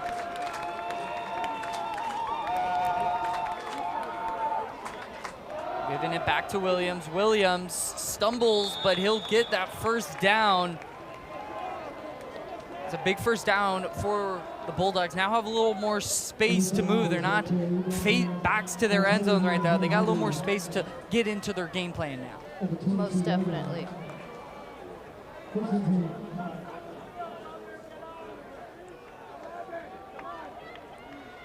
I know that's Arambolis out there, number 5 for the Bulldogs. Giving Williams some breaks now. Maybe they go quarter by quarter for the Bulldogs as Arambolis out there again, lined up to the right of Tremaine. So he'll drop back to pass, sling that across the middle, complete. And that's across to the Chapman 40-yard line. That's Seth Wright. Saw Cade Jordan on this replay, as we'll see. Cade Jordan was right in position, but the eyes of Tremaine, you see, moves Jordan over as he fires it right past Jordan for the first down. Yeah, most definitely. But Chapman defense was there as soon as they possibly could to get him down. So set up another first down for the Bulldogs.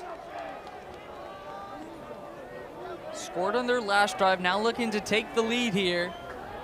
Tremaine back to Arambolis, and he is just stuffed right there by the Chapman defense. Great job led by number 33, Harrison Donato. Big stop there, stopped right at the line of scrimmage. This is what the Panthers need. They need to create those 2nd and long, 3rd and longs.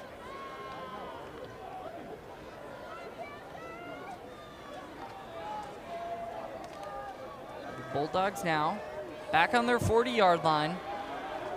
Arambolis still in. Haven't seen Tony Williams in this 2nd quarter. They got a great duo over there in Redlands.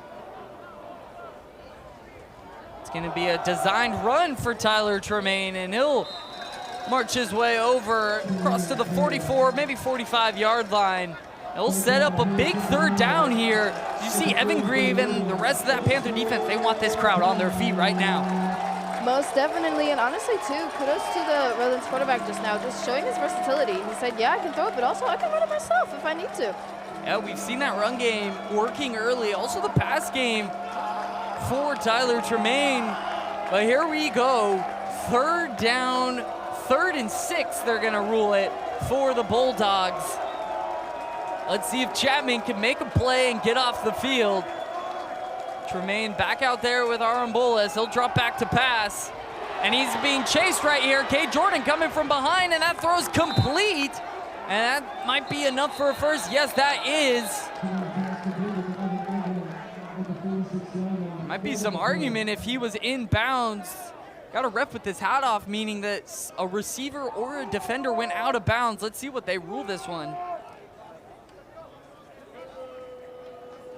That was to number 3, Evan Ogden. As we saw, he was pleading his case that he didn't go out of bounds. As you see with that hat off, let's see what they rule this here.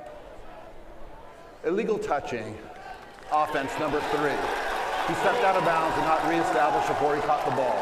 That's a loss of down penalty at the previous spot, 4th down. Big break right there for the Panthers.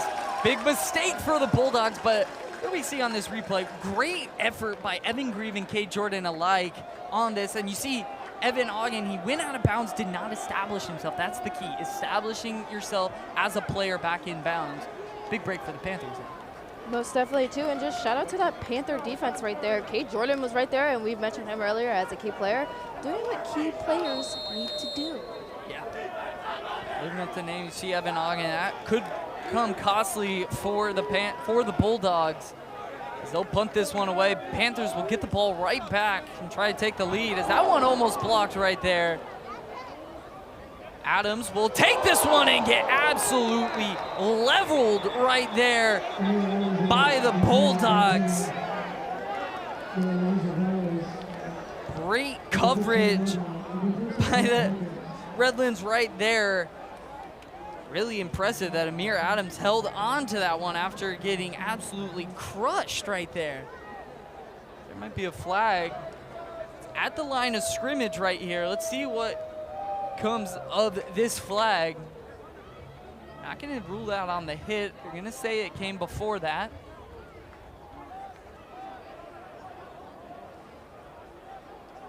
Got some discussion.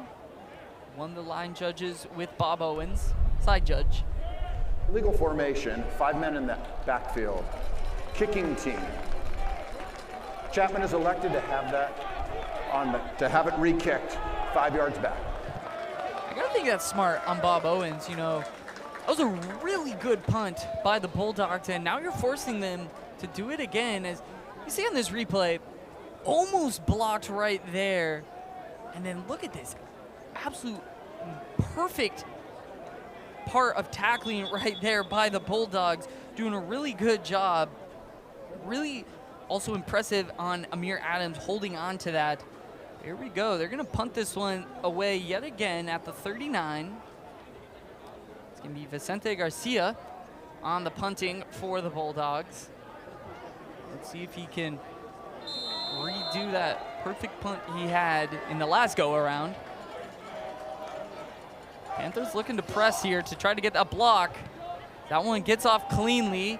Back to Adams, who will call a fair catch and will secure this one at the 16-yard line. So Panthers will gain about 6 yards there, and they'll take over. First down. Amani, tie game. What do you want to see from this Panther offense? Honestly, it's just being smart, being poised, and being patient. It seems like patience has really paid off tonight in terms of the offense really getting going and really getting down the field. Yeah, you know, patience, it's great. I really like how you touched on that, because football, it's a mental game. You got to forget about the mistakes you had. It's the games of ups and downs. Teams are going to have their runs and their momentum. How can you rebound from that? There we go. Chapman set up on the 17-yard line. Adams motioned across. Espinosa will fake the give and try to get that one out to Adams. Unable to, and like on patience, kind of rushed that one a little on that pass. Yeah, most definitely, and I think Espinosa just needs to take a little bit of a deep breath. It seems like the last couple of passes that he has either been overthrown or underthrown. So hopefully he can just take a deep breath and help this team keep building upon what they've already established. Yeah, you don't want to get too up with all this energy on the field and on the sidelines, and both teams going back and forth with their aggressiveness and intensity. You got to know how to simmer down your emotions here. Espinosa will fake the give yet again. He's looking deep. He got Loggeman down deep, and he makes the grab! What a catch, Gian Loggeman! Across into Bulldog territory. And there we go. This is the Nathaniel Espinosa we know. Great pass right here from Espinosa, faking it to Woods, and then making that deep throw right there for the catch. Really good job by Loggeman, reaching out, catching that ball in his fingertips. Strong hands, strong fingers right there to make the big gain. The Chapman offense now cooking. That's Isaiah Woods. He'll bounce off a tackle right there. Stiff arms one, and he'll go out of bounds. not before, picking up about 5 yards there. Set up a 2nd and 5. And that is just a beautiful run by Woods, again with the stiff arm right there, giving them the Heisman edge. A little Derrick Henry, yes, that strong stiff arm. Yeah, for sure. You see, bounces off that tackle. Really good job keeping his feet, chugging for it. As you can see, that strong arm right there, shedding the defender out the way. Woods having a great night so far tonight. Yeah, great bounce back game for Isaiah Woods from last week. Espinoza back with Woods and Fuentes. Gives this one to Woods. Woods, good job evading a couple tackles, but won't really get back to the line of scrimmage there. Will lose a yard. It'll bring up a 3rd and 6 here for the Panthers. One thing to note, they're at the 34-yard line right here, which would be a 51-yarder for the Panthers. Their kicker, Ken Byrell, his career long at 48. We saw him miss a 48-yarder last week. And as mentioned earlier in this broadcast, just 2 field goals away from breaking the most field goal record. Espinoza gives this one to Woods, and he's swallowed up. Do have a flag down on the field really early on. Might have been someone offsides. Let's see what the call is. Going to have offsides. They're going to say that might be on the defense right there. Offsides, defense, number 41. 5-yard penalty, replay, 3rd down. That's on Camden Carmen right there, and that's a big break once again for the Panthers because that offsides doesn't really change the outcome of that play. That would have been a 4th down for the Panthers, but now they got a 3rd and short here, just 3rd and 1. They got to pick this one up. There we go. Big 3rd down here on the 29-yard line. We are within Ken Byrell's range if they do not pick it up. Got to think Bob Owens is going to play aggressive, though. I'll give it to Woods. Woods chugging his way up the field, and that'll be enough for a Panther 1st down. You also saw the bottom of your screen. Number 65, J.J. Lewinsky, yelling out that he was, as Redlands defender grabbed his face mask. Didn't get it right there, but nonetheless, 1st down Panthers.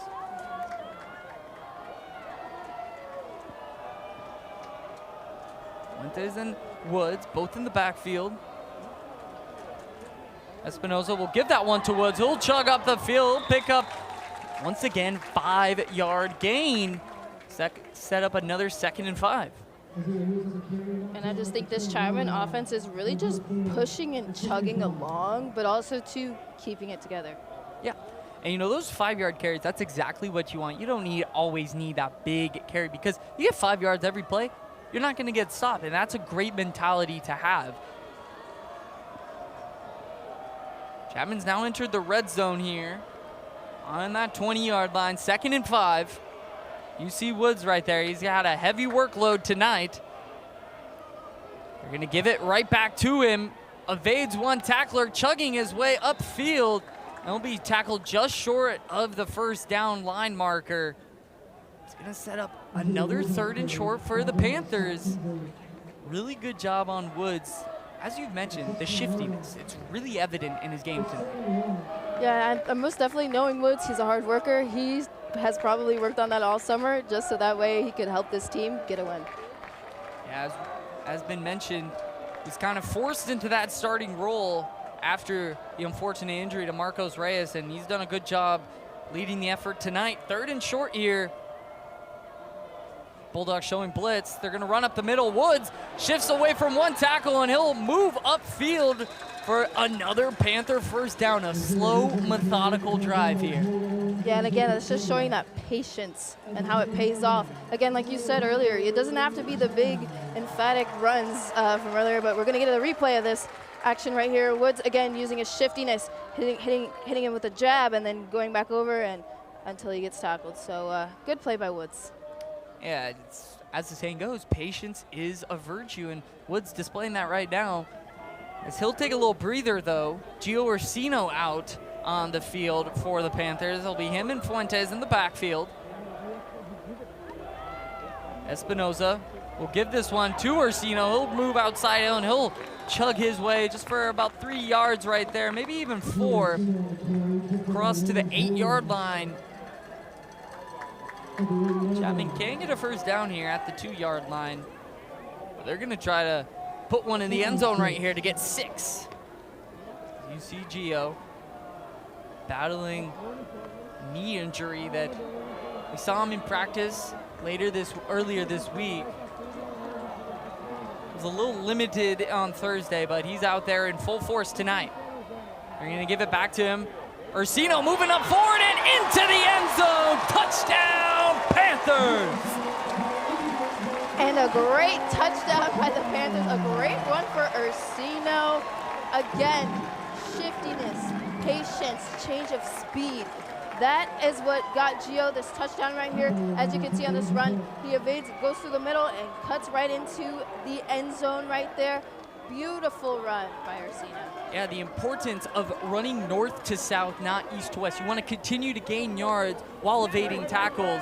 A really good job as Byrol will boot that one through. Did get a flag. It looks like a Bulldog defender might have not been across the line of scrimmage. They had a guy sprinting onto field. They might have caught him off sides, and see if Chapman elects to maybe try to get for 2 here.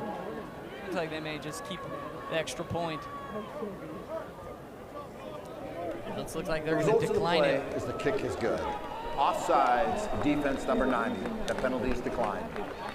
I mean, what a bounce back, Amani, from the previous drive. You had the big connection to Loggeman, and then the duo of Isaiah Woods, Gio Orsino. Like we mentioned in the pre-show, the addition of Orsino back into this lineup at basically 100% plays big in this game. Yeah, most definitely, and it's just good to see him out there playing his game and doing what he knows how to do best. Yeah, I mean, well said. You know, this Chapman offense is really cooking right now. They're in great rhythm in both the passing and the running game, but especially the running game. That was something that they didn't really have last week, and it's really great to see. As you see, look at this offensive support right there with the O-line. Great job by them creating open holes. But it's important here for this defense to get a big stop. As we saw, Redlands, they deferred, so they'll get the ball in the second half to start. So can the Panthers keep this lead going into the second half? No return here. Tony Williams misses one tackle, but will be swallowed up at around the 22, 23-yard line. That's where the Bulldog offense will start. And we saw at the end of that drive for the Bulldogs, both Cade Jordan and Evan Grieve getting after the quarterback. They got to be big on this drive, don't you think? Yeah, most definitely. And in order to keep the momentum going into halftime, as we have 3 minutes and 44 seconds left in the second quarter, I think that will be key. We saw them force Tyler Tremaine for basically the only time to roll out of the pocket. But here we go. Tony Williams Jr. back in the backfield for the Bulldogs, as Aaron Bullis will take a breath, as he was the main running back last drive. We're going to go right to Williams. Will move his way on across over to about 27, 28-yard line and pick up about half of what is needed for a first down. We'll set up a second and medium.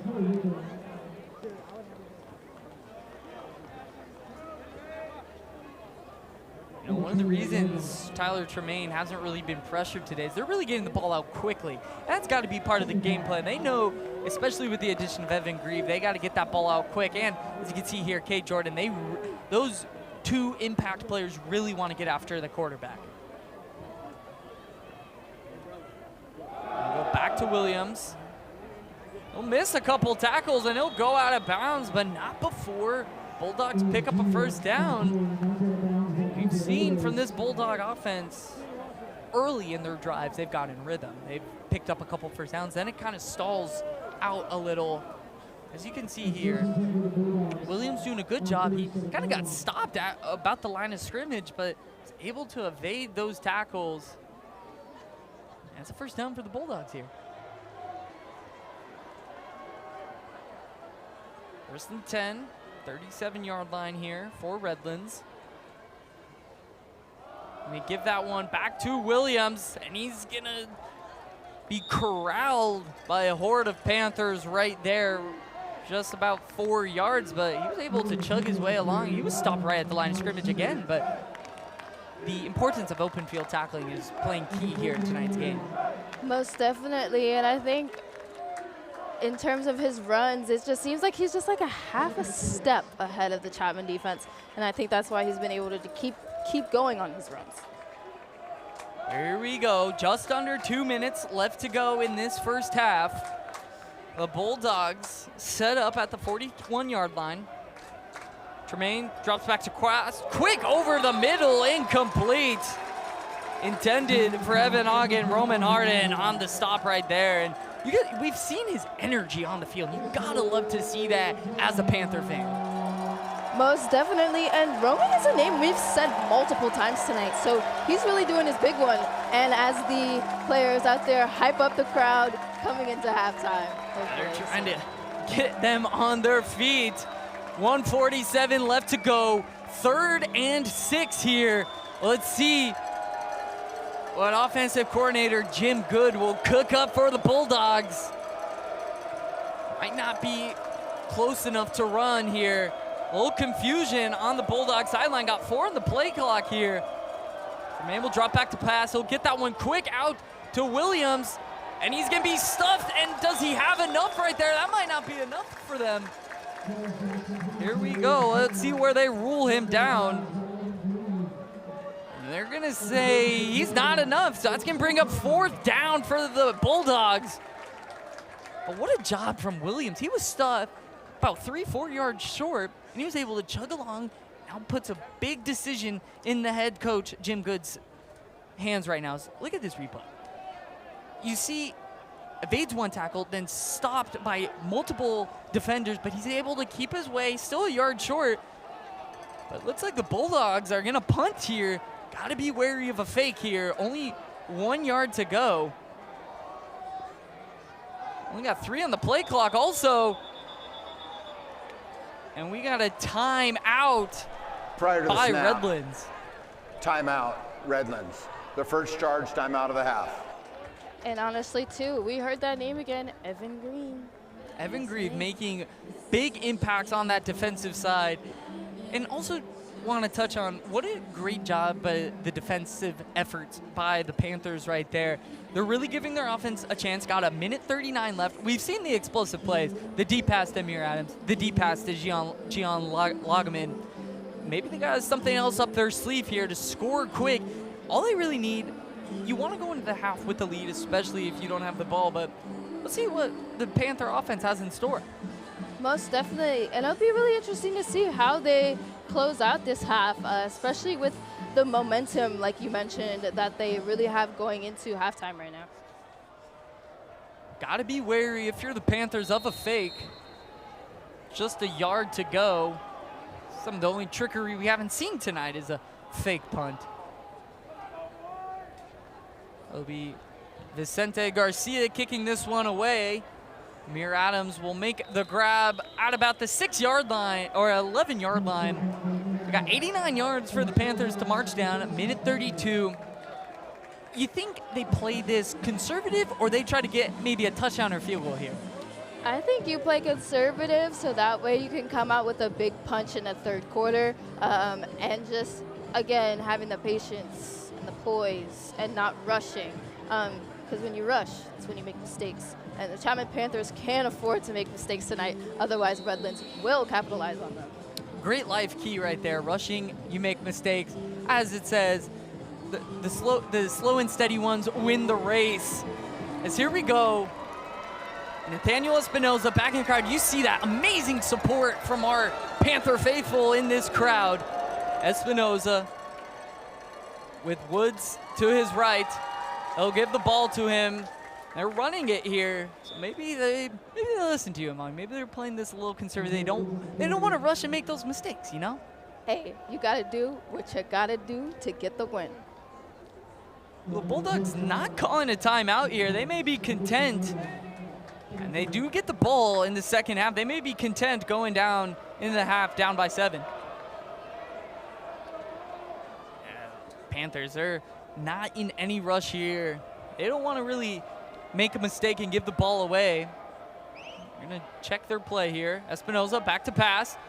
He's got one deep. That's Amir Adams, and just out of the reach of Adams. He had him, though, Imani. He had him. It was so close, just a little off.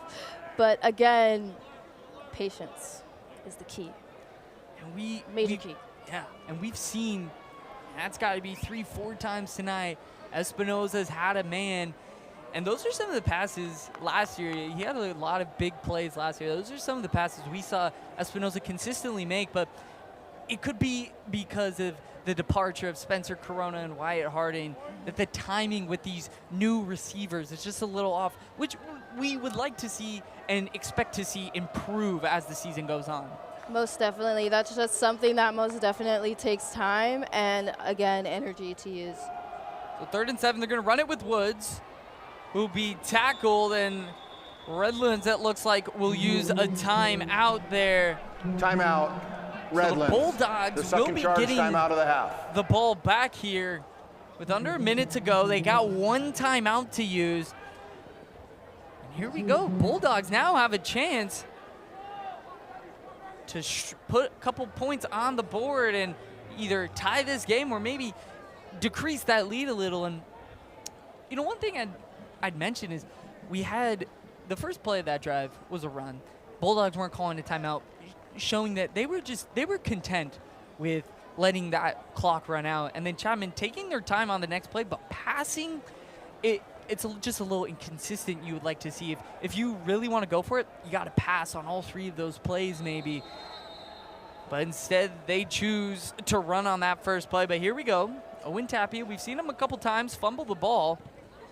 As he'll boot this one cleanly away, and it'll be received at about the 44-yard line by Evan Ogden. And here we go. There's a flag out there. There's a late hit by the Panthers right there. Might have been for number 22, Derek Fuentes. And again, like we mentioned earlier, the tension is high tonight, honestly. And honestly, both teams have been going at each other a lot here in tonight's matchup.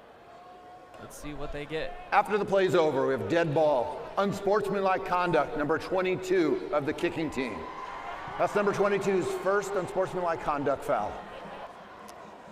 So that's the second foul called on Derek Fuentes this night, and both, have been a little careless. I mean, that one, as the ref said, dead ball foul. That's going to move 15 yards for the Bulldogs, and now they're in enemy territory within the Panthers.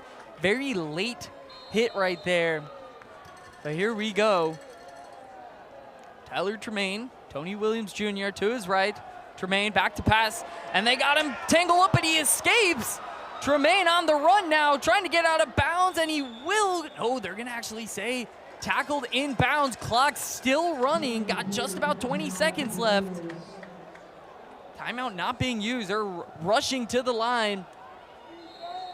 And be a timeout, as you can see how mad head coach Jim Good for the Bulldogs is. He thought that play went out of bounds. Here we go, 15 seconds to go. Gonna fake the spike. Tremaine looking deep, caught at the 6-yard line for the Bulldogs. What a throw by Tremaine right there. Honestly, again, showing the poise of this Redlands team. And they'll get a timeout across. Getting Chapman on that fake spike, Redlands, you see everyone just stopped, and Tremaine, knowing the play, threw it right up. What a pass from Tremaine to number 19, Marco please reset the Raymond. clock to 6 seconds. 6 seconds, please. 6 seconds to go. And this is another tough decision for the Bulldogs. Do you go for the end zone, or do you play conservative and kick the field goal here?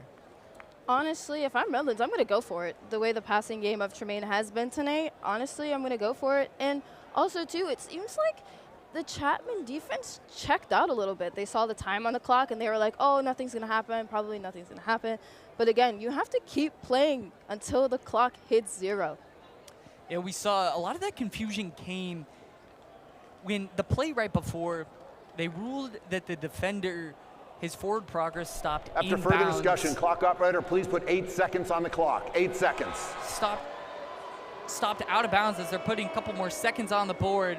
So this, now with those 2 seconds, that's a big difference right here. That may give, on the 8-yard line, that may give Redlands an opportunity for one attempt at a touchdown here, and if not, to go for the field goal. As mentioned, they do get the ball in the second half, and here we go. Crowd getting on their feet. Panthers wanting their faithful fans to get on their feet. Here we go. First and goal at the 8. 8 seconds left on the clock. 21-14 Panthers here. Tremaine dropping back to pass. Looking back corner to Ogden. And did he get that? He did. Touchdown Bulldogs right at the end of the half. And again, that's why you have to stay checked in until the clock hits 0. As we see here on the replay, the pass from Tremaine straight to the receiver, and it's caught. Chapman defender just a step behind.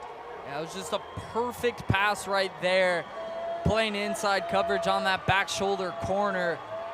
As the Bulldogs now just a field extra point away. They tie this game, 4 seconds remaining.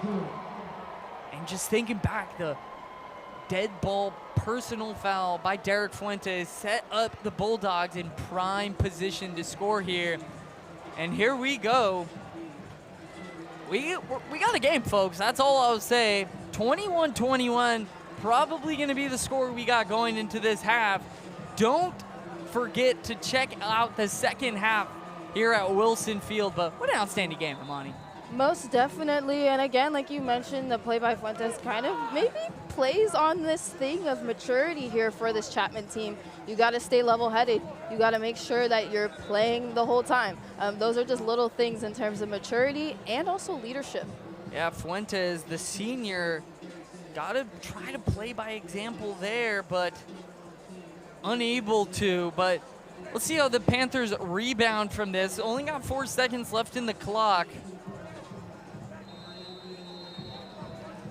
They're sticking with Vicente Garcia on kickoff. Kicked off last time too instead of Joey Newell. Let's see if either Amir Adams or Gian Lagaman get a chance here to get a big return. They're gonna squib it. Adams will pick it up at the 10. Moving his way on, and a big hit over there. And just like that, that will end our first half.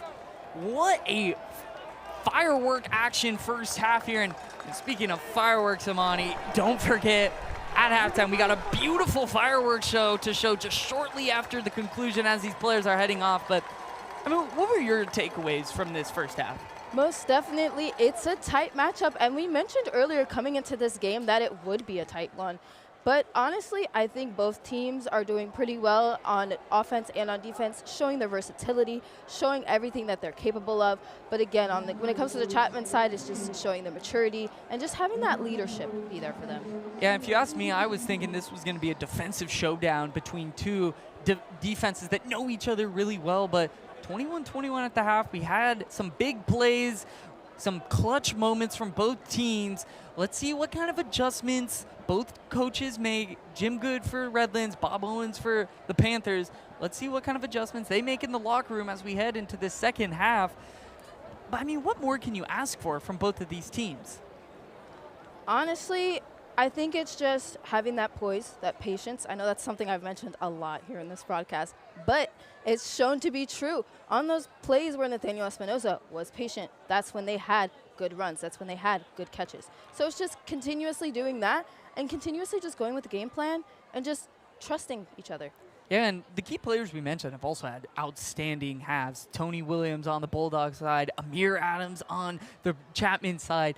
So two players making impactful plays for their teams. And homecoming weekend, what more can you ask for? The crowd is having the most energy I think I've seen from a Chapman crowd probably since my time here. It's just been an outstanding show from the crowd. Can't wait to see more in that second half. And just what a great game that we're seeing tonight.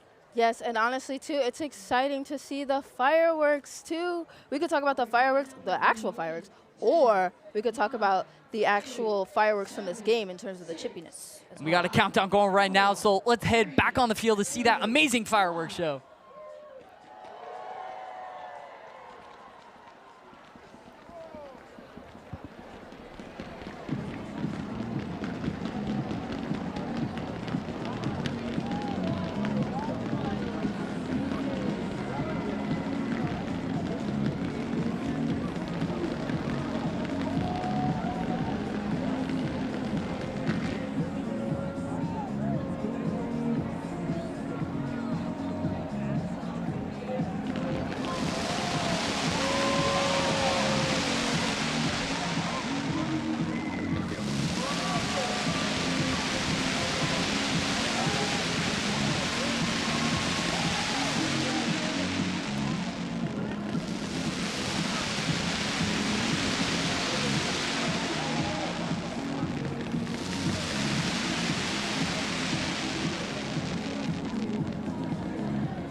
An amazing firework show, Amani, as we saw a firework night here in this game. But we're going to toss it down to the sideline, to our sideline reporter, Nico Schwegler. Nico, what did you think of the fireworks and also the first half of this game?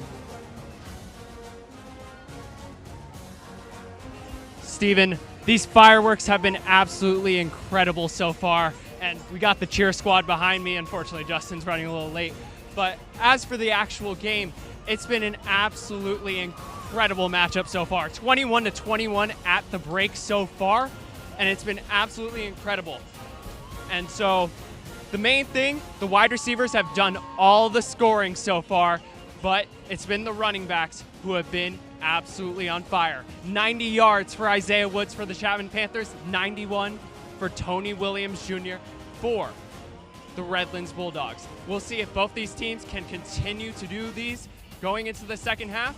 And as for a side note on the Chapman Panthers defense, starting linebacker Alex Tariquez was ruled out before the game.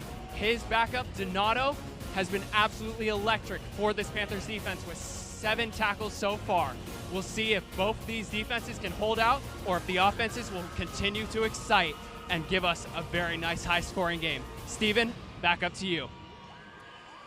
Yeah, just a big action-packed first half that we saw. And let's just take a look at some of those big highlight plays that we saw with our very own eyes in this highlight feature right here from this first half, from this just electric game that we saw on tonight's game. Let's take a look at those right now. So like you see, Espinoza, what an amazing pass as James Kroll, perfect back shoulder fade to open up the scoring on a big 3rd and long, but the Redlands Bulldogs answered right back. Evan Ogden, great pass, and then the huge trickery, Amir Adams. That was an electric play that I gotta think SportsCenter top 10 maybe calling your name, but Redlands once again answering right back with their own big play. Markel Raymond in the corner. And then for Chapman here, we have the throw from Espinoza for the 45-yard pass here for the first down to Lagerman, which was a great throw from Espinoza. And also, too, continuing on, we have a touchdown from Redlands right here for Markel Raymond. And also, too, coming into this pass right here, that goes to Markel Raymond for the first half. Yeah, just great highlights, high-scoring game, and great coaching from these teams. And speaking of coaching, our very own Nathaniel Rudolph had a chance to sit down with coach for the Chapman Panthers, Coach Leahy, and just check out this amazing package by him. Wide receivers, takes the snap, goes out the left side for Jefferson on the screen pass. He's got room, and he's in the end zone. Touchdown, Panthers. He's set with Chapman to his right, 2 wide receivers out to the left. Quick screen pass to the outside for Jefferson. Jefferson, plenty of room, and he's into the end zone. Touchdown, Panthers.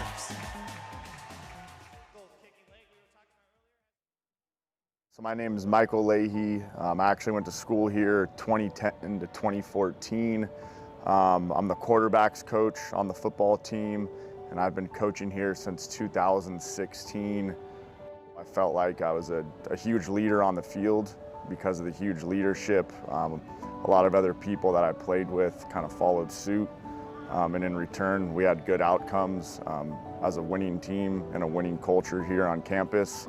Much of Chapman's success this football season can be attributed to the leadership of quarterback Michael Leahy. As a figurehead of the Panther squad, he's led the team to one of the best seasons in school history. And I also prided myself on being one of the hardest workers out on the field, and I felt that carried over to the success. And I was lucky enough to get voted into the Hall of Fame this year. Actually, my last play at Chapman on this field was senior day, and I actually caught a touchdown pass. Myers with a nice lob to the wide open Leahy, within 20 yards of him. Great last play out on Wilson Field. So the transition to getting onto the staff, it's one huge family. Once a Panther, always a Panther. I care about winning, and I care about this university and this football program. So anything I can do to help excel it, to keep going in a positive direction, I'll be the first in line to jump in and make that happen. It's a lot of just, hard work, discipline, You know, being there for your teammates, being there for your peers, and just overall just being a good person. You know, I feel like I'm up there with the best of the best at the university. You know, we all leave different impacts, and I'm just hoping that I left a good and positive impact on the university when I was here. You are the Sky Champions!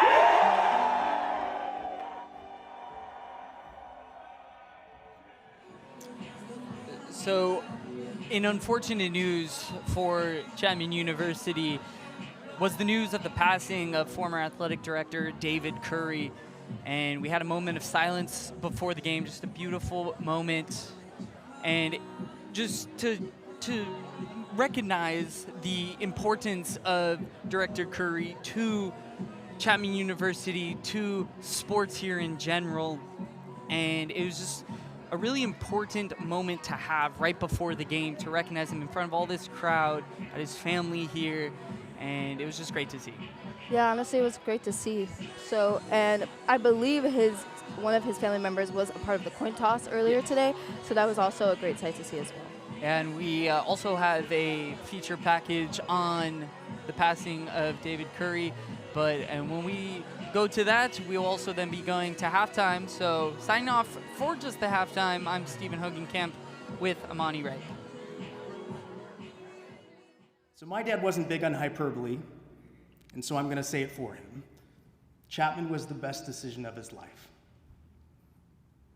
It filled his soul. It refilled his soul. And I'm here to tell you that the love that you all felt was real. Every bit of it.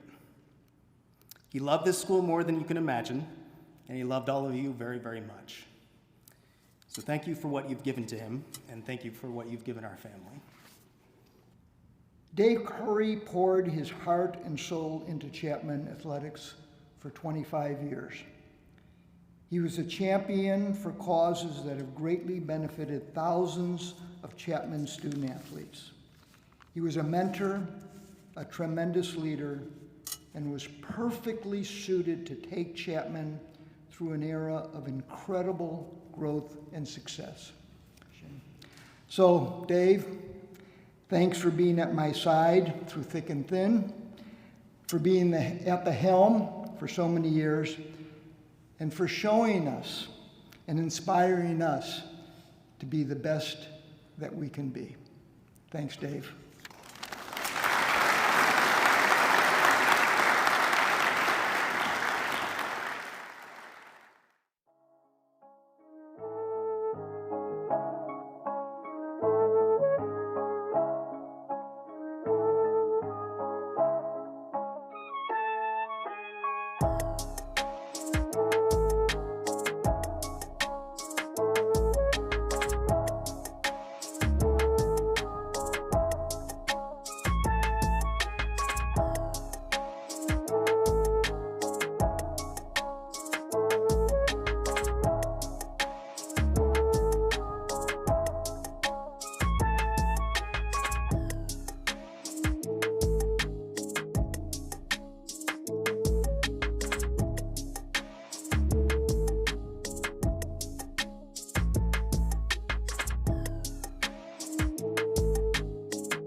in the middle of a game.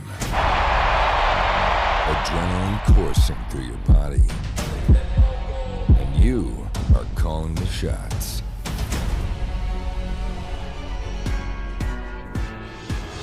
Feel the power as you control the game's narrative. From commentator to camera virtuoso, replay wizard to unyielding director. There is no better experience than being in the moment.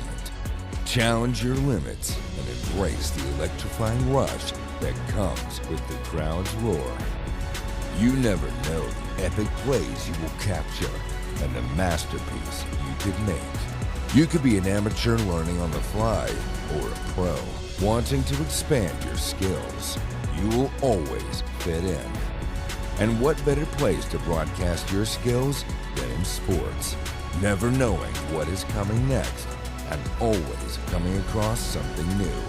Join the Chapman Sports Broadcasting Network and experience the thrill of life.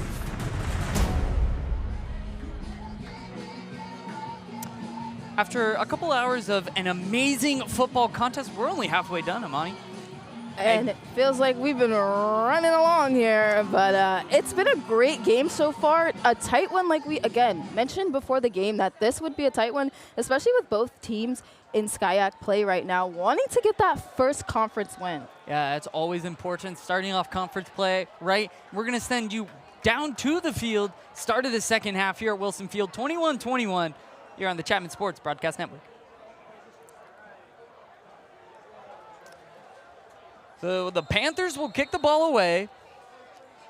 The Bulldogs scored late in that first half to not let score up 21 apiece here. Owen Tapia will boot it away. And here we go. We got another half set to play here, folks. Here we go. Start of the second half. Tapia booting that one far into the end zone. And Tony Williams Jr. will elect not to take that one out. So the Bulldogs start on their 25. And Amani, we were talking during the half, what a first half performance from Tony Williams Jr. Yeah, most definitely. He's been key and crucial in terms of Redlands' run game. Just really using his speed, quickness, and agility. So far, he has 91 yards so far here in this matchup. He's averaging about 8 yards a pop as you see him right there. We saw a drive where he actually took a breather in the start of the second quarter, but he's been back. He's gotten a full workload tonight. So how can the Chapman defense stop Tony Williams Jr.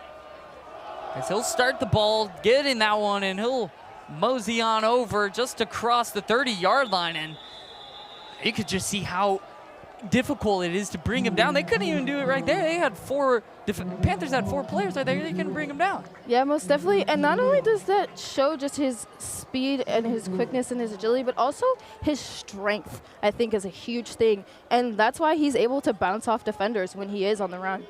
Yeah, always got to keep those legs churning forward. What kind of adjustments did Chapman and Redlands make at the half? We will get to witness it firsthand here as Tremaine will give this one back to Williams. Panthers get in the backfield, and Williams still able to move forward and get back to the line of scrimmage. So even though he didn't gain anything, that's a positive right there for the Redlands. Most definitely, and again, it just speaks to the run game that they have going on right now. It's been super strong coming into this matchup. That was Evan Grieve that got in the backfield, as you see, but no Panther unable to finish it off until he gets back to the line of scrimmage. But nonetheless, get our first third down of the second half. Redlands were just 1 of 4 in the first half on third downs. 3rd and 3 here. Can go a little speed option. Tremaine up the middle, and that's going to be close right there. He's right at the line of right at the first down line marker. And the head referee is going to rule it first down for the Bulldogs. Another thing to note that we haven't really touched upon is the new rule in college football where first down does not stop the clock. It's always a continuous clock unless that ball goes out of bounds. We'll see how teams, it's interesting to see how teams adjust to that this season where they don't have as much time as they used to have. Bulldogs will set up 1st and 10 at their own 35. Williams back out there next to Tyler Tremaine. Tremaine will step up to pass. He's looking deep. That's Evan Ogden down, and they're going to say incomplete. Flag out, though. Lots of contact on that one. Looks like they may get the Panthers for the pass interference. Lots of contact. We've seen the physical play Pass for interference, both teams. defense, number 44. 15-yard penalty, automatic, first down. They're going to get that on number 4, Devin Cobb. You could see they took a shot early here. Just lots of contact between Cobb and Ogden, and they're going to say that Cobb disrupted that pass a little too early on that one. It'll be another first down after the 15-yard penalty. Tremaine will give that to Williams, who will churn his way on over about the 38-yard to about the 42-yard line, my mistake, for the Panthers. Another 8-yard gain. Like we mentioned, 8 yards a pop for Tony Williams. The Panthers don't really have a stop right now for him. No, they don't, but they will eventually get it together, hopefully. But also, too, again, let's just talk about Hunter Headley. That was a tackle by him just now, and he's been really playing really hard tonight. It'll be a 2nd and 2 for the Bulldogs. They'll give that one back to Williams. They'll only get a couple there, but enough for the first down. So the chains will move yet again. Redlands off to yet another fast start on this drive. They're looking to punch it in for a lead here. And I think their quickness and fast ability to move, I think, is really just shaking up the Chapman defense. Redlands not going with any tempo here. They're content with this slow, methodical pace. Chapman faithful trying to hype their defense up to get a big stop. 1st and 10 now here on the Panthers 37. They'll give that one back to Williams. Williams is tackled behind the line of scrimmage. That is Cade Jordan right there. We talked about him before the game, and there he is again, making a big play for the Chapman defense. That is a much-needed TFL right there. And like you said, you were talking about the luscious locks of Cade Jordan were out in full effect right here, shedding his block, and you could see the aggressiveness, the speed that he utilizes. And even the technique of just throwing his defender basically off of him and getting that tackle right there for a loss. Yeah, Cade Jordan only listed at 5'10", 190, but he plays with a lot more strength than that. It's 2nd and 12 here for the Bulldogs. Tremaine back to pass. We'll flip that one over to number 21, Grant Cheney. We'll pick up about half of what is needed, but that's going to bring up another 3rd down. About to be a 3rd and 3 here for the Bulldogs. This is the time where the Panthers really need to get a stop. And Monty, you think we haven't really seen them bring pressure? Do you think they bring pressure on this play right here? I think if I'm the Chapman Panthers, I'm going to bring the pressure, especially with the momentum flowing in the way of the Redlands Bulldogs right now. And on that last little push out on that last play, that was Colin Keefe. Here we go, 3rd and 3. Might be 4-down territory for the Bulldogs anyway. Tremaine fakes this one, looking to pass over the middle, complete. Evan Ogden. 1st down Bulldogs. They convert yet another 3rd down back-to-back on this drive after only getting 1 of 4 in the first half.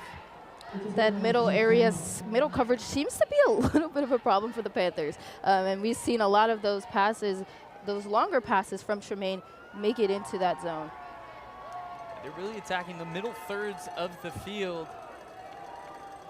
They find some soft coverage there, and they're utilizing it. 1st and 10 now on the 13. 1st down marker is at the 3. They can get a 1st down if they want. They're going to hand that one off to Williams.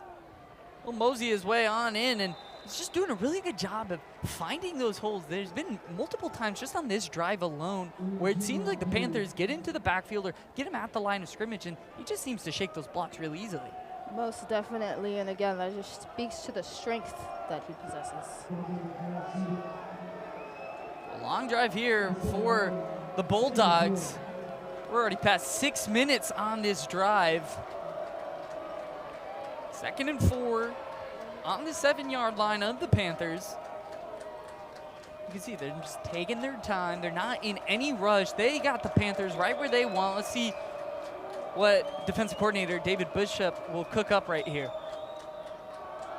We're going to give that one back to Williams, who will get into the end zone. And just like that, the Bulldogs will take the lead here, 27-21. It seems like he just cut through the defense like butter right there to get that touchdown. Great job of stretching that ball out. You see on this replay, got a little tripped up, but then able to extend his way into the end zone. And Bulldogs, back-to-back scores on their drives. They're an extra point away from leading this game by 7 points. Let's see what the Panthers, let's see how they respond. You know, you want to see how, this is the first time they'll be trailing this game. How does this Chapman offense respond? You want to see, we saw last week, Chapman was leading for a majority of the game, but in the latter half, in the most crucial moments, it started to slip away with them. Let's see how last week's loss, how they'll adjust from that, see if they rebound here. I think they will, most definitely. I think the loss to last week left a better taste in their mouth, and I think they most definitely are coming out with a little bit of a fire under them. It's saying that, hey, like, yeah, we lost our first game, but hey, we're going to bounce back. And not only we're going to bounce back for homecoming, but also for our first conference matchup of the year. For sure. It's going to be Vicente Garcia kicking off yet again for the Bulldogs. We'll get to see Nathaniel Espinoza, though he only completed 5 of his 12 passes in that first half. He went for 175 yards, Amani. He's really pushing the ball downfield. Most definitely, and I think, again, coming into this second half, just having that poise and having that patience, I think will help him a lot in terms of getting Chapman back the lead. Ball will be booted away. Adams will pick it up at around the 11-yard line. He's got some blocks downfield. Still on his feet, but will finally go down at around 32, 33-yard line. That's where Nathaniel Espinoza will take over. And I mentioned the passing of Espinoza. How about that run game? Last week, Isaiah Woods, only 23 yards. This week, 91. What has been the biggest difference you've seen? I think for him, it's just his level of focus and just intensity and just realizing, like, hey, like, I got this. I have an O-line that's going to protect me. Also, too, I think it's just building that trust coming into this matchup, I think, has been key in terms of him being able to play his game. Yeah, we were really hyping up that defensive line for the Bulldogs. Jax Lee, Jay Thorne. I haven't really heard much of them in tonight's game because that offensive line, they're really winning those battles in the trenches. Espinoza will fake the pass right there out to Adams. That's complete. And Adams is hit hard yet again. We do got a flag on the play, though. Big hit for the Bulldogs right there. Number 39, Matthew Lysing. Second time Adams has been hit hard. He's popped right back up. Ineligible man downfield. Offense, number 85. That player was covered up and went downfield. 5-yard penalty, replay, first down. They're going to call that on number 85, Logan Spurline. What a hit right there by Lysing on Adams. You could hear the ooze from the crowd right after it too. And kudos to Adams for just taking it and just popping right back up. He's like, hey, I got this. Yeah, you really love to see that because it, as a Chapman player, it's showing to the Redlands side like, hey, we came here for a fight as well. But it's going to be 1st and 15 for the Panthers, so another miscue for them. Their 5th penalty of the game, as Woods will get that carry, move his way on over, pick up about 3-4 yards there. Get a second and long, but Woods, a little slow to get up there. That is the last thing you want to see. Timeout. for an if injured you're a Chapman Chapman player. Panther fan. Woods has been a key piece in this game tonight. So to see him a little slow to get up is a little concerning. Yeah, there were multiple Redlands players on that tackle right there. Woods, it looks like it's a lower body injury maybe. He's getting up on his own though. You gotta think, this is his first year to start. He wants to play. He's jogging off on his own power, so that's a great thing to see. But if you're the Panthers, especially if you're Bob Owens, if he's good to go, you want Isaiah Woods back out there quick. He's been a workhorse tonight. Most definitely, and I think he really wants to get back out of there. He seemed a little frustrated by the fact that he did get hurt, as he's going right now to get checked out by the trainers.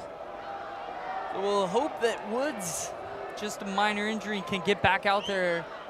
But to take his place, it's going to be our very own number 20, Gio Orsino. We saw him get a touchdown in that first half at the end. Let's see what kind of damage he can do. As Espinoza back to pass. He's looking across the middle. That's Jason Bruce. Does he hang on? He does. Jason Bruce, what a grab right there. The ruling on the field is incomplete pass. I am mistaken. They had a couple officials saying that he did catch it, but the head referee saying no. So instead of a big first down conversion, it's going to set up a 3rd and 11 for the Panthers. Big swing of momentum right there. Most definitely, and I was excited for the young Bruce. He's a sophomore out of Garden Grove, so to get that, but unfortunately the rest didn't. So here we go. 3rd and long here. Bruce had 2 targets. That's his 3rd target of the game. Yet to make a grab. He's down low at the bottom of your screen. Gian Lagerman in the slot. Espinoza back to pass. They're going to go a little screen with Orsino. And he's just going to be swallowed up by that Redlands defense. Number 44, Jacob Sega. And just like that, the Panthers are going to get the ball right back to that Bulldogs offense. Yeah, the Bulldogs sideline is going crazy right now after that last play. They're really hyped up, and they really want to defeat the Panthers tonight. What a swing of momentum we saw there. A very close incompletion called back. Here we go, Owen Tapia. We'll send that one over to Evan Ogden. Falling back, but he'll make the catch out around the 25. He's got some space downfield. He's across to the 45, and he'll go out of bounds out around the 50. So big return there for the Bulldogs, and they're set up in prime position here to try to increase this lead to a 2-possession game.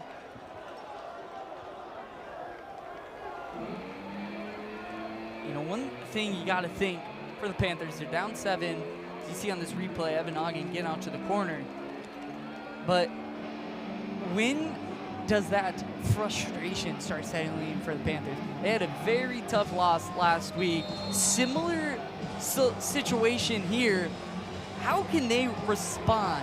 Where do they need to start responding to the Bulldogs here? I think it's just, again, just gauging that offense and that run game of Redlands and just being able to stop Williams as much as you can. Williams now at 122 rushing yards on the night. They're going to fake the pass to him. They're going deep first play. Downfield, caught at around the 15. Markel Raymond, what a throw right there from Tyler Tremaine.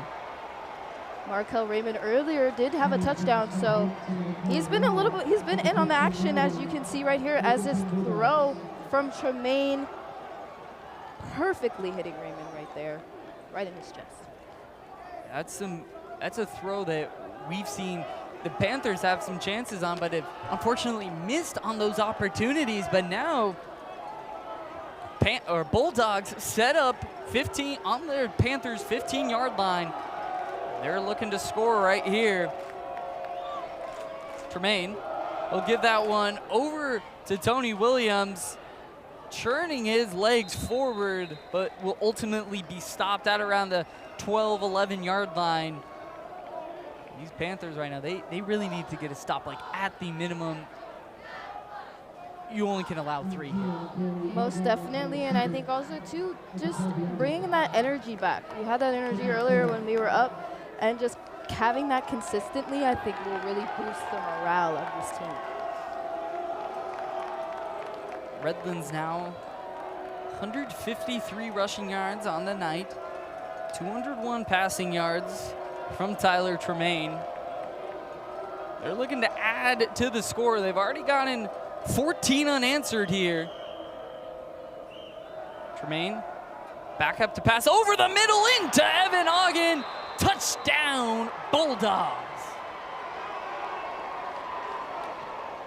Third receiving touchdown by Evan Ogden. We mentioned earlier in this broadcast, as you can see on this replay, just slicing through the middle, but we mentioned top of this broadcast, Panther fans near and far know the kind of play that Evan Ogden and the kind of effect he has on this game, and we've seen it here the entire night.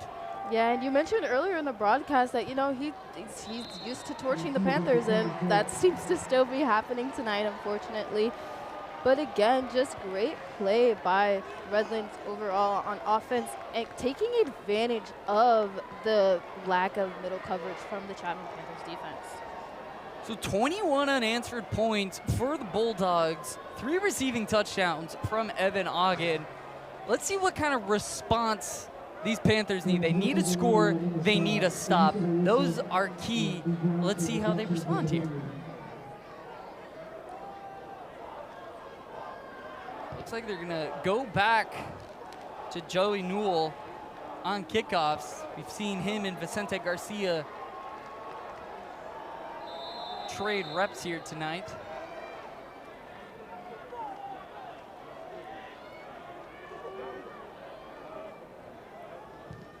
The kick is away. Amir Adams back to return right at the end of his end zone.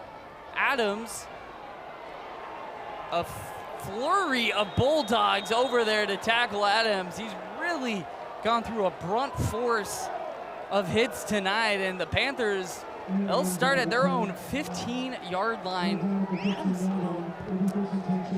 great to see him get back up.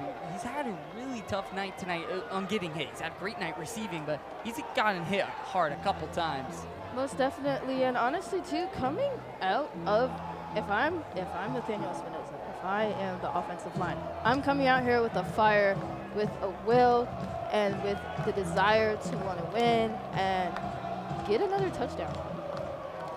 So let's see what kind of response Chapman will have. All momentum on the Bulldog side.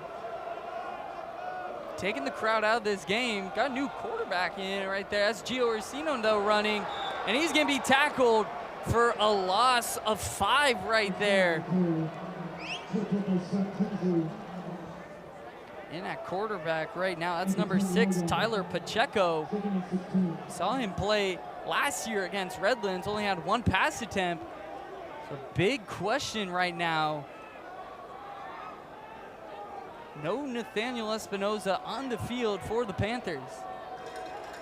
Tyler Pacheco, a sophomore for the Panthers out of Hollister, California. He's gonna run here. Pacheco and will get bullied right there at the line of scrimmage. Led by number 44, Jacob Sega. Nothing going the Panthers' way here. No, not really, and Pacheco here is a young quarterback, so hopefully he'll be able to give the Panthers some life heading into the latter half of the third quarter. Minimal playing time in his career at Chapman does Tyler Pacheco have, but here he is now, sprung into a homecoming game. 3rd and 10 now. Back to pass. He's rolling out. He might be looking to run. Pacheco stumbling, flings it out there and just over the reach. Almost in stride. But just like that, the Panthers will go 3 and out yet again. Remember, no Nathaniel Espinosa on that drive. 3:26 left in this third quarter. And it is all Redlands action right here.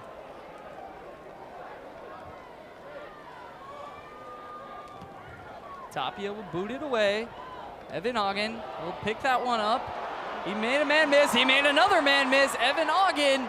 And he'll be thrown out of bounds at around the 30-yard line of the Panthers. So once again, the field position, Redlands, the last, half of this game have really done a good job of getting into good field position for their offense. Most definitely, as we can see here on this replay, Ogden just catching the ball and using that speed and the agility just to get by Chapman defenders, almost breaking their ankles, as some would say. So here we go. Redlands will take over. And they're going to start at the Panthers' 30-yard line. Tyler Tremaine out for the Bulldogs offense. Got just over 3 minutes left, 3 minutes and change in this third quarter. Cheney will be motioned out right. They're gonna look his way, and that's gonna be intercepted right there by the Panthers. That's number 16, Kyle Sieben. That's the play you need to get that momentum back. Most definitely, and the life has been breathed back into the crowd here in Wilson Field with that interception. Again, a great interception here by Kyle Sieben. Just great in position and great catch. Yeah, we haven't mentioned yet, Tyler Tremaine's had some difficulties keeping that ball. Tremaine has had some difficulties keeping that ball safe away from defenders. 4th interception on the year. But let's see what this offense can do. Tyler Pacheco back out there for the Panthers. Shout out to Sieben, who's a sophomore. Young gun making that play. Full house setup. Pacheco will keep that one. He makes a man miss. Pacheco got a flag down, but Pacheco in a foot race, and he's tripped up past the Bulldogs into Bulldog territory, but this one may be coming back. Holding, offense, number 71. Captain's goal, replay first down. That's number 71, Brad Sweeney. As you can see on this replay, really good job holding, but as you can see on that outer half, Sweeney holding his man. And it is coming back, but it's great to see from the Panthers that they have that in them. They don't have Nathaniel Espinoza. They have Pacheco, who's more of a runner instead of a passer. And as the clock starts winding down, let's see what Pacheco can do. As we said, thrust it into this high energy, hostile environment. Yeah, most definitely, and we'll see what the sophomore is made of. Pacheco will keep that as well. He's out to the outer half and will be tripped up at around the 11-yard line right there. We'll bring up a 2nd and long. Tripped up right there by number 9, Lawrence Williams. Gotta think Nathaniel Espinoza wants to get back on that field, but instead we'll see Tyler Pacheco. We're just about to get 2 minutes left in this third quarter. Pacheco will give that one to Orsino. Orsino will get up to around the 21, 22-yard line. That's going to bring up about a 3rd and 4 here. Big third down here for the Panthers. They really need to convert this. And again, we're going to see what Pacheco is made of right here, the sophomore, if he has that poise and that maturity to get the Panthers the first down that they need. 3rd and 3 here. We got a flag. That might be a free play. Pacheco, he's going deep. Got Amir. Jump ball, did he? Did it? He did! Amir Adams, what a grab! And that's clutch from the young gun right there. That's why he's in the game. Offsides. Defense number 95. As you can see on this replay, that penalty what decline. recognition from the First down, sophomore Chapman. in Pacheco, seeing that flag go up, knowing he's got a free play. That's him and Amir Adams right on the right page. Chapman in business here. Back in that full house setup.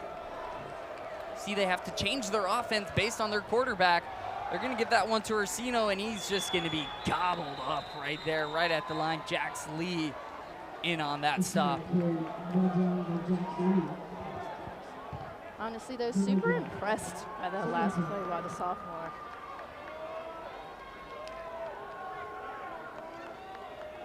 So we got 1 minute left for the Panthers. Let's see if they can punch one in here before they flip sides.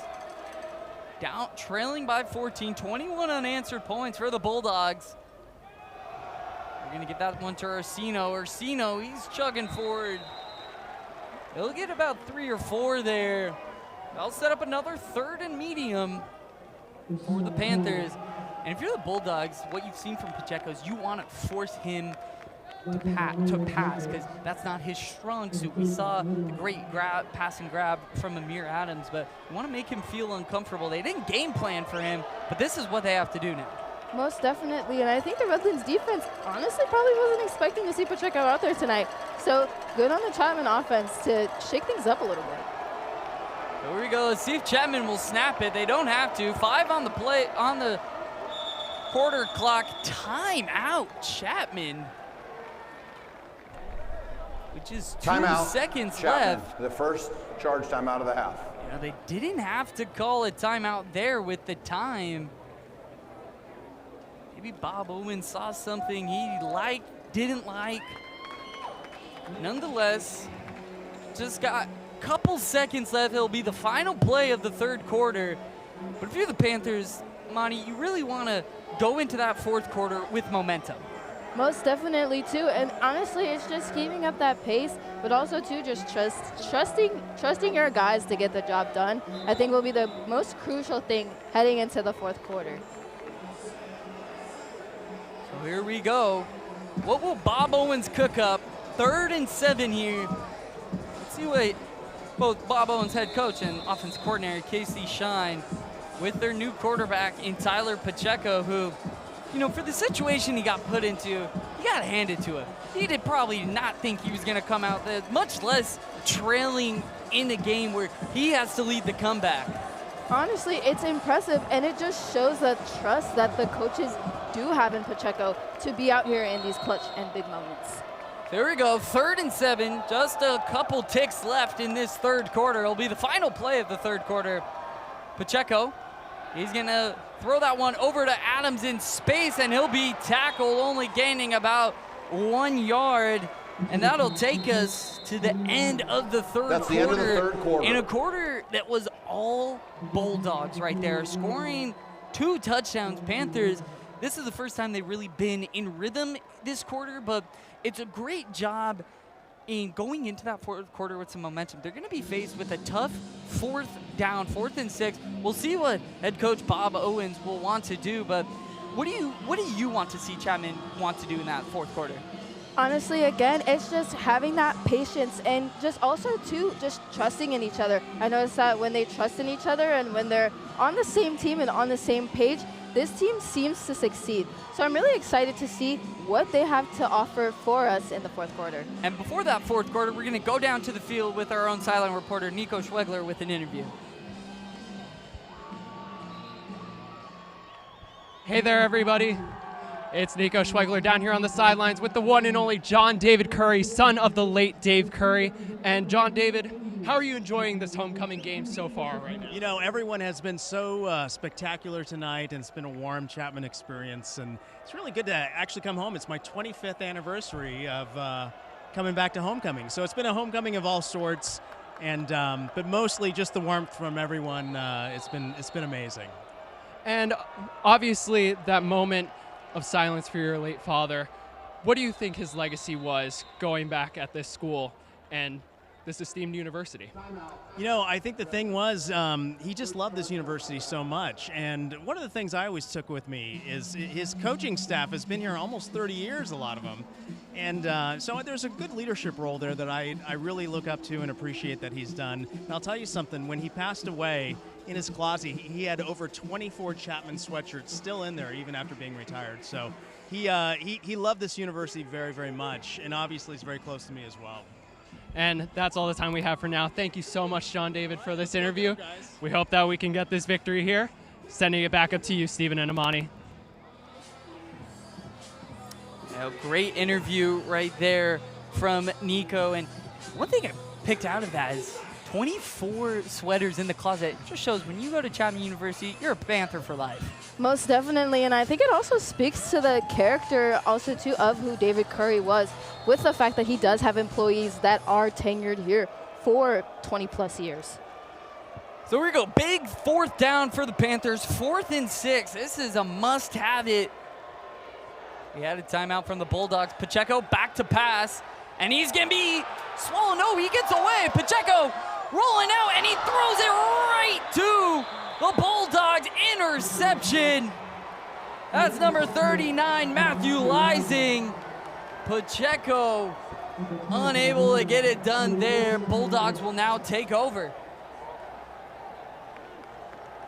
Most definitely, if I'm Pacheco on that last play, I'd probably slide. But again, good Redlands defense. We talked about the swarming defense, as you can see here on this play for the interception. And, you know, we talked about the Redlands defense earlier about how swarming it is and how good they are at what they do. And, you know, we just witnessed it right here. They took advantage of the mistake. Yeah, a costly error right there from the Panthers. And they're really going to have to get a big stop here on defense to have some hope in this game. It's going to be Tremaine. That's going to be Arambolis in for Tony Williams. We saw him a little in the second quarter. He'll get about 5 yards right there. Bring up a 2nd and 5.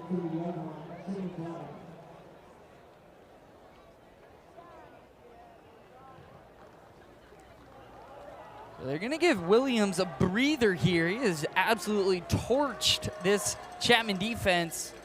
125 yards on the ground. Also got a reception for 5. But this Bulldog offense, they're not in any rush whatsoever. They're going to take their time as play clock gets down to 10 seconds. Williams motioned out. We're gonna get, or that's Arambolis motioned out, and he'll bully his way on through. Might have enough for a first down. They're gonna say yes. First down Bulldogs here. What that just means, that's more clock coming off, or more seconds ticking away from the clock, as that's the greatest foe to the Panthers right now, is that clock. Most definitely, and that's just the difference between the Panthers and Redlands and the Bulldogs. They've been taking their time on their plays. They haven't been rushing anything. They've been making sure that, hey, this is exactly what we're going to do, and this is the game plan we're going to run with. It goes back to what you're talking about that patience and how important it is, especially trying to slow a game down. Here we go. They're going to go back to Arambolis. He'll bounce outside, and he'll bully his way on over, just a yard short of the first down. You got a Panther down on the field right now. Just another thing you don't want to see. We saw Isaiah Woods get shaken up. For an injured Chapman player. We saw Nathaniel Espinoza not on the field, and just the difference that means. And it goes without saying in sports, the best ability is availability. Most definitely, and we're obviously wishing this Chapman player well. So, sorry to cut you short right there, Amani, but we're going to send it down, not send it down camera-wise, but Nico, what updates you got injury-wise? So obviously a tough injury for running back Isaiah Pacheco, who was absolutely doing wonderful on the ground game so far. Really had a bounce-back game. It looks like he's on the trainer's table. It looks like also center Vincent Hara just kind of taking a break. I'm not sure if he's fully injured yet or if he's just taking a little bit of a break, as we see number 33 get carried off the field there. Hopefully he's able to come back in, and Isaiah Pacheco looks like he's walking once more. All future injury updates I'll be able to give you. Back up to you guys. Thank you so much, Nico. That was Harrison Donato that got taken out, and like Nico mentioned, that was the backup for Alex Tariquez, who also is out of this game. So just the injuries really piling up early on in the season, and you know, something that really isn't good about that for the Panthers is you don't get the ability to see what this team can do at full strength. Joshua Williams out, Marcos Reyes out for the year. So injuries are just tough. They're a part of the game, but they're always just very tough to see. Most definitely, because it always makes you think of what could have been with injuries that usually happen. So another first down for the Bulldogs. Aaron Bolles still out there. They're going to go right back to him, and he'll just bully his own player, knocking him down, picking up a good chunk of yardage right there to set up about 2nd and 4. This Panther defense, they're really tired. They've been on, especially in this second half, they've been on the field for a long time. Most definitely, and you know who's really been on the field for a long time is Cade Jordan. He's been playing a lot of minutes tonight. So hopefully, you know, they work hard, they can get back off the field, and Chapman offense can get back on the field. Yeah, and Cade Jordan, his edge is his speed and his energy, and if you're on the field for a long time, you kind of lose both of those attributes. Here we go, 2nd and 4. They're going to go back to Aaron Bolles. And he's stuffed, maybe got a yard.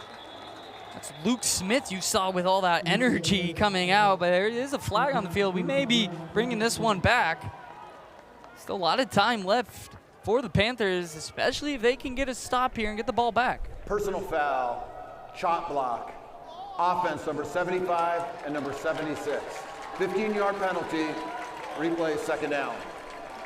So that's Ben Fitchett, number 76, and Jordan Jacob, number 75. You see it's an illegal move with 2 players, one going low, one going above. It's a very dangerous move, especially in football. That's a big break for Chapman. Let's see how they can capitalize off of that penalty from the Bulldogs. Most definitely, and even going back to Luke Smith right there with that energy, this is what we need in order for the Chapman team to really get back into this game. And also see, from our vantage point in our booth, Luke Smith stretching out his left knee. They got it taped up. Nathaniel Espinosa also with his helmet on. We may see him go back in, but here's Tremaine. Back to pass. Gets away from some Chapman defenders over to Tony Williams. Unable to corral that one in. Another big break for the Panthers. That's going to bring up a big 3rd down here. Most definitely, and it's shocking, honestly, to see a dropped pass from Williams right there. It was Hunter Headley also that almost got in for the Panthers, but here we go. 3rd and 19. This is the kind of stop the Panthers desperately need right here, especially if number 1, Nathaniel Espinosa, is going back in. And I can see from our booth, he's right next to the sideline with his helmet on. He's going to probably be the quarterback to go in. Got players on the side hyping everybody up. Crowd is starting to get back into it, Amani, that we need this energy right here. Here's Tremaine going back to pass. He'll flip that one out over. Getting away from some blockers. That's going to be right at the line, and that might be enough for a 1st down. That looks like it will be big conversion for the Bulldogs. That's number 81, Seth Weller. As you can see here on the replay with that pass from Tremaine and that run for number 81. Just a back-breaking conversion right there. Panthers, they were about to get off the field right there and get their offense back on the field. But now, another 1st down for the Bulldogs. What that means, more clock draining. Tremaine gives that to Aaron Bolles. We get about 3 yards right there. And that pass back to that 3rd and 19. I mean, Weller caught that maybe right at the line of scrimmage, maybe a couple yards past. And Panthers had some players, it's just that open field tackling that have just been unable to wrap up those tackles tonight. Most definitely, and it's more or less a sense of having that discipline in order to get those tackles. So here we go, Redlands taking their time in their huddle. Not in any rush right now as they lead 35-21 in a game that Chapman, towards the end, with just about 10 seconds left in the second quarter, led 21-14. They're going to give that now to running back Tony Williams Jr., and he'll be tripped up right there by the Panthers and number 8, Adam Andrade. So here we go. Another third down, 3rd and 4. Panthers really need this stop right here, Amani. Most definitely, and hopefully they can come up in the clutch so that way we can get our offense back on the field. In a 3rd and 4 position, the Bulldogs don't have to run here. Don't have to pass either. They could go either or. Tony Williams Jr. back in. Now 4 wide receiver look. Chapman looks like they might bring some pressure. They got a free man right there up the middle. Missed tackle again by the Panthers, and across for a 1st down, Caleb Hatton. Just another big 3rd down conversion by the Bulldogs. You see on this replay, another pass that was just past the line of scrimmage, but the run after catch has been killer for the Panthers tonight. You already know this next week of practice, Bob Owens is really going to work on his defense and making those open field tackles.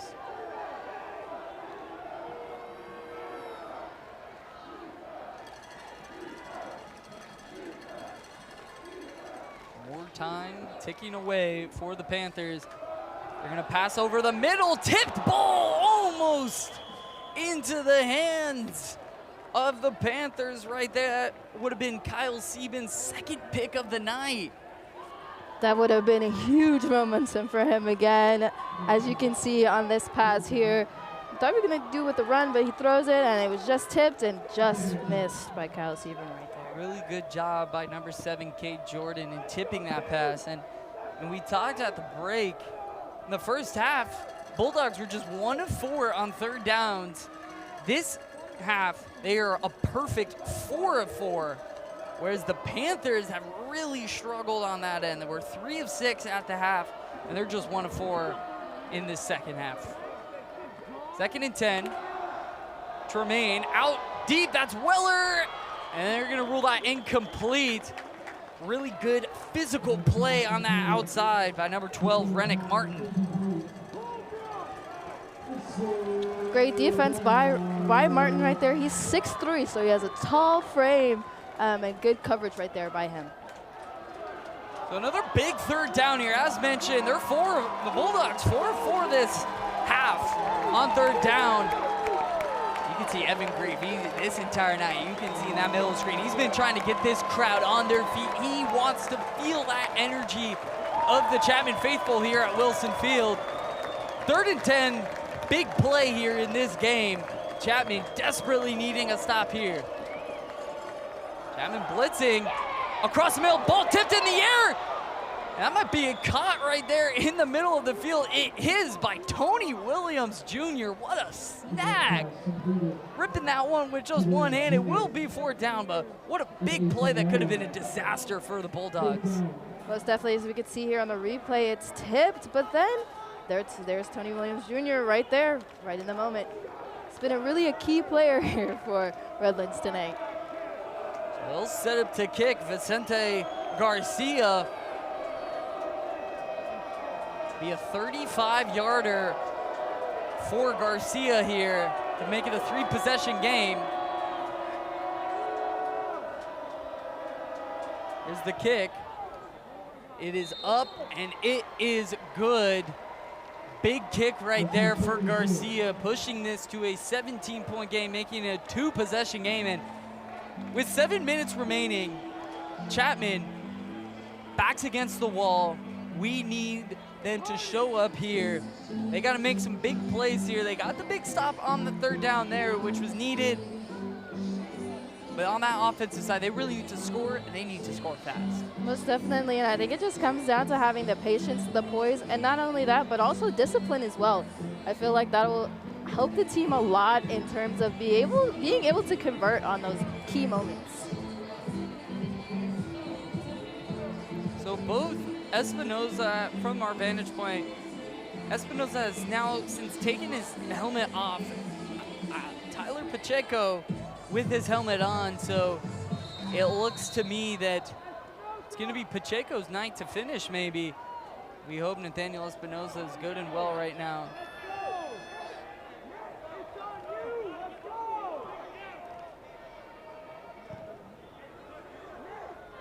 That ball's booted away. Amir Adams will pick that up around the 6. Adams, an electric player tonight. He'll make a couple miss, and he'll get across to the 35-yard line. That's where this Chapman offense will start. You see both Pacheco and Espinosa with their helmets on. Interesting to see who they'll go with here. Most definitely, as the offense huddles up right now, we'll see what they decide to go with. Just about 7 minutes left, trailing by 3 possessions. Head coach Bob Owens and offensive coordinator Casey Shiner are going to need to dig deep into their bag for some quick scoring plays, as it is number 6 Tyler Pacheco out there at quarterback. Pacheco drops back to pass. He's going to go deep to Adams, and that one will be a little long and out of bounds.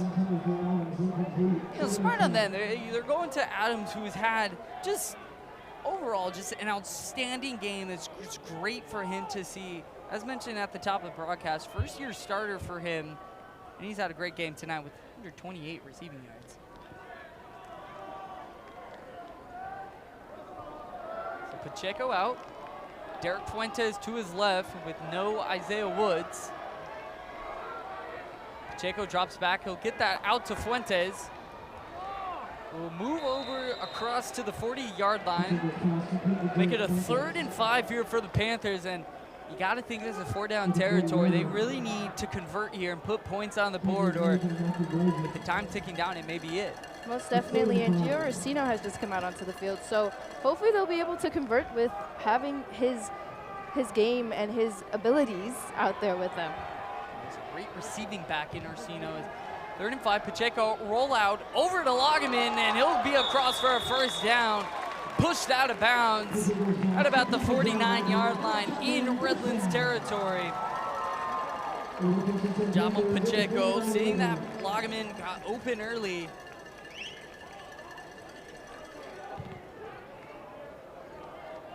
See on this replay. Good roll out from Tyler Pacheco. 1st and 10 here, dropping back to pass. He'll dump that one off to Orsino. Orsino makes a man miss and will lunge forward to try to get as many yards as possible.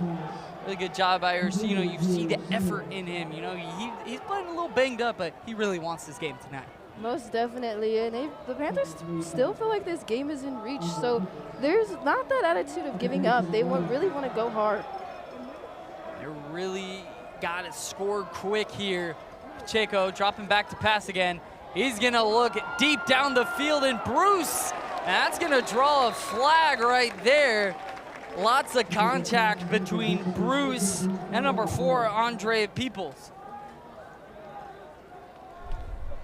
Pass interference. Defense, number 4. 15-yard penalty, automatic, 1st down.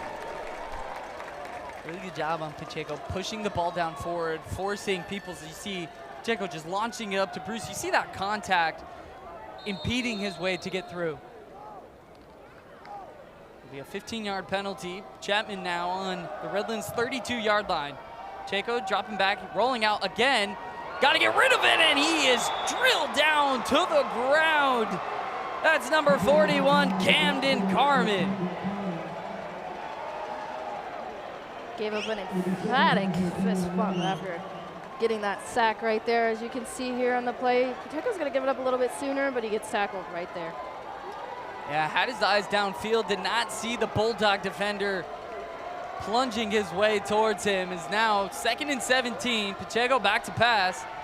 Pressure again there. It's going to dump off. It's a screen to Orsino. Orsino right at the Bulldog defender. That's a lot of contact going on between both Orsino and number 9, Lawrence Williams.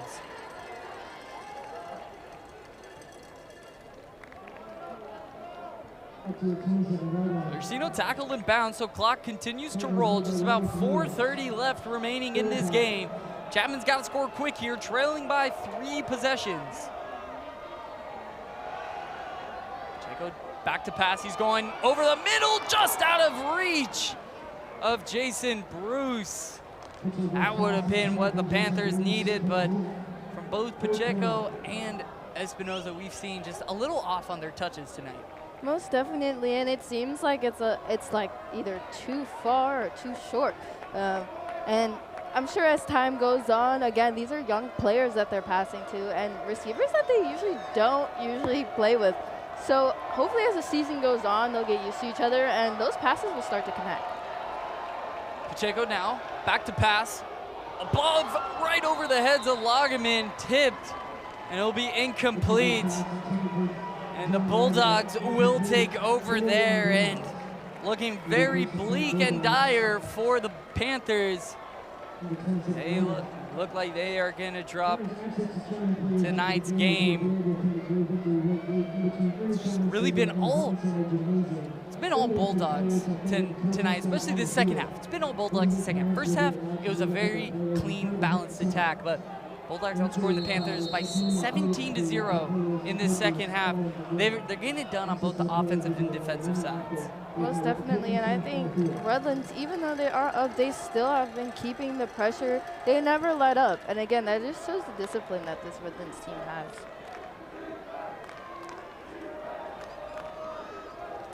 Tony Williams Jr. back out for the Bulldogs. He'll take the carry right here. He'll scurry on over. It's about the 31-yard line. That clock continues to roll. What an effort, though, it has been tonight from the Panthers. Timeout, Chapman. They'll use the timeout right here. Their second charge timeout of the half.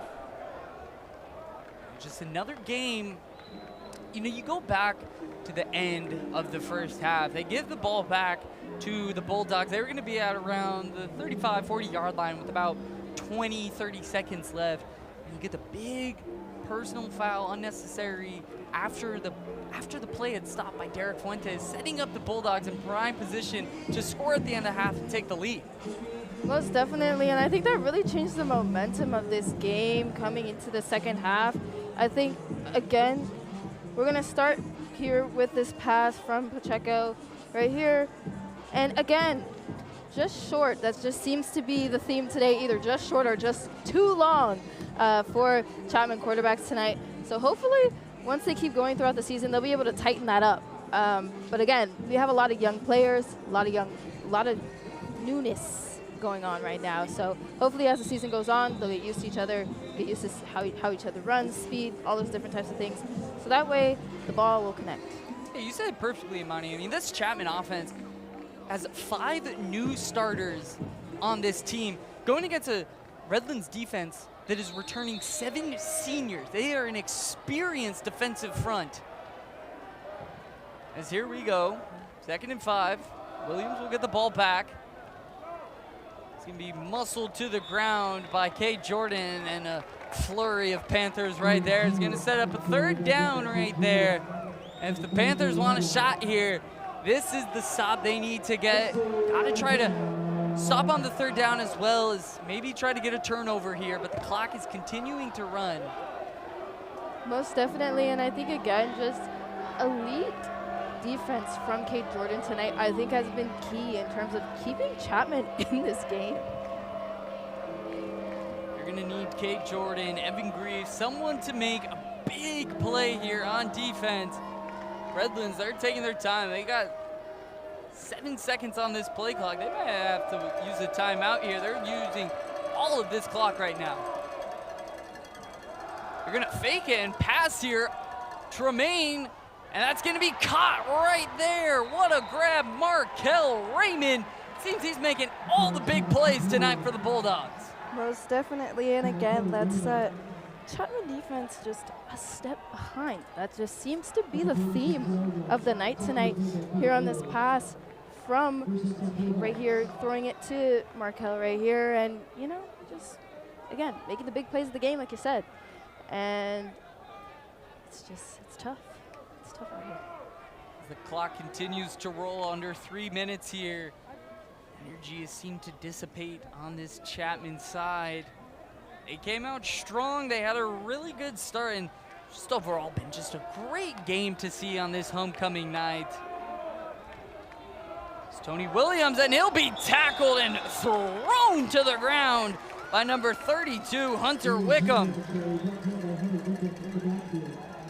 Hunter took this personally.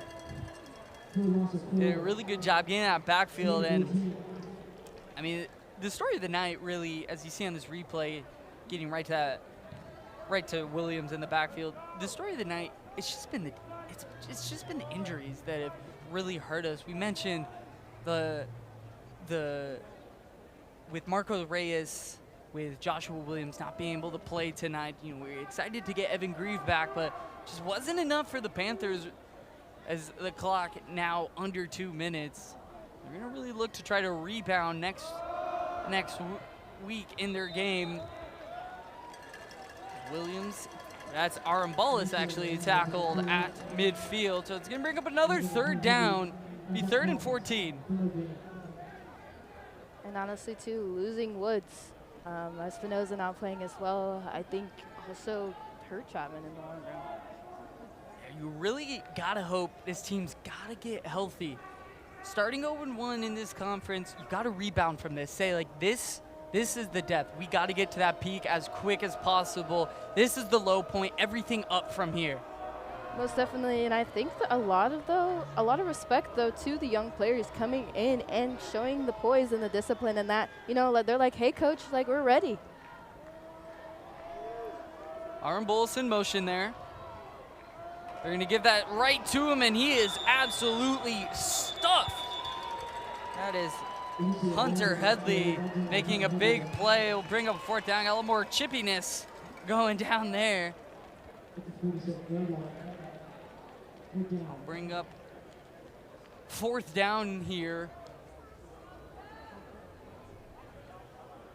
One thing you can say is the competitive intensity has not decreased at all in this matchup. Both teams playing with fire, playing with intensity, and playing with a lot of competitiveness tonight. That's really what you want to see out of your players, is seeing that they're playing hard till the end of the game. We just got about 6 seconds left. Looks like we got a second difference. So they're gonna use a timeout. Got 1 second left on this clock. Timeout, Redlands.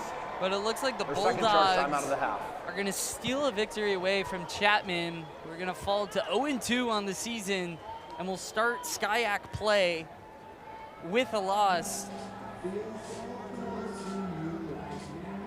See the Bulldogs. They got that energy on their side. This is a game to bounce back from. They feel like they got a very powerful squad. Chapman's gonna look to rebound next week in Thousand Oaks to face Kowloon.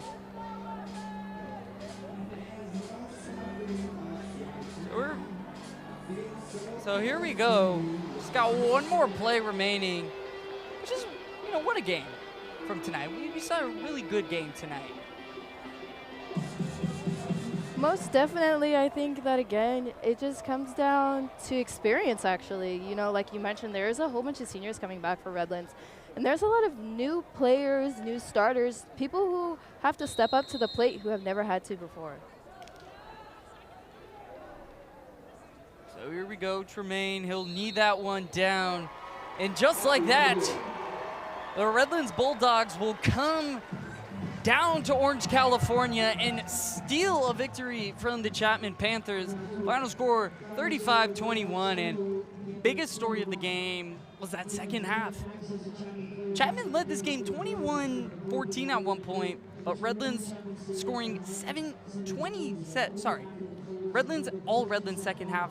Chapman couldn't really put a score across. Most definitely, and I think like you mentioned earlier about that personal foul in terms of the momentum being thrown due to that, and I think that did throw things off a little bit, and you know, I was expecting Chapman to come out in the third quarter with a little bit of fire, with a little bit of, you know, push, but it just didn't seem to work out for them. It seems like Redlands just kept pressing on the gas and going 100 miles an hour, and it was just too much for the Panthers. Got 24 unanswered points, and the injuries really started building up for the Panthers. Isaiah Woods leaving the game, Nathaniel Espinoza leaving the game. So we really hope that they're healthy moving forward so this Panther team can get to full strength, because we saw, especially in that first half, the explosive offense we can have, and especially Amir Adams.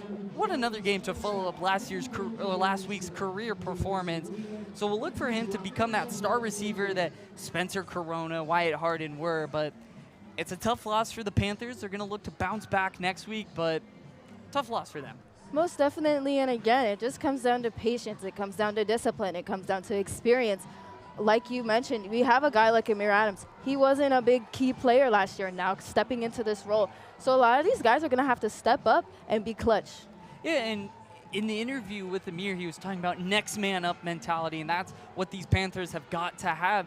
If one guy goes down, someone's got to fill his position at that same level or even better than that same level. But overall, tough loss. But we're going to send it down to our sideline reporter, Nico Schwegler, with an interview with our MVP of the game.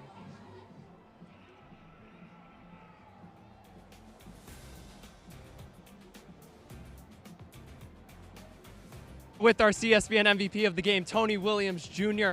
And Tony, over 130 yards, nearly 6 yards a carry, and a touchdown. What allowed you to be so productive here tonight in this game? It was 100% my O-line, man. We came out here. We played last week. We lost to Linfield, and we wanted to avenge that loss. So, yeah, we just came out with our hair on fire, man. First guy at game, we had to get it. Absolutely. And now I'd like to go back to that touchdown run you had, 7 yards in for the score. What do you see on that play right there? I seen what I seen all day, really. We had a lot of gaps and a lot of room to run, man. I should have had more, but I'm glad that we got, you feel me, the victory, and that's nothing to complain about. Absolutely. And that tough loss to Linfield last week at home. And you come in here to Wilson Field here at Chapman, put up 38 points on a tough Panther defense. What allowed your offensive unit to prepare to put that many points up at this game? Well, last week at home, we only put up 10 against number 8 Linfield, and we just know we're better offensively than that. We have a lot of guys who can make plays, and we just had to put it together. So today we put it together. We almost put up 40. Absolutely. Thank you so much, Tony Williams Jr. Here's our CSBN MVP. Back up to you guys in the booth. This has been Nico Schwegler for CSBN. Thank you so much for your amazing work tonight, Nico. And Tony Williams Jr., we mentioned him at the top of the broadcast as a key player, and he really showed why he is that key player for the Bulldogs. Really was most of their offense, and Chapman just didn't really have a stop for them tonight. Most definitely, and I think, again, he just took advantage of his athleticism, his strength, his agility, and also just the change of speed that he would use in order to get those runs and be successful tonight against the Panthers. Yeah, so we're going to now go to final full game highlights of tonight's matchup between your Chapman Panthers and Redlands Bulldogs.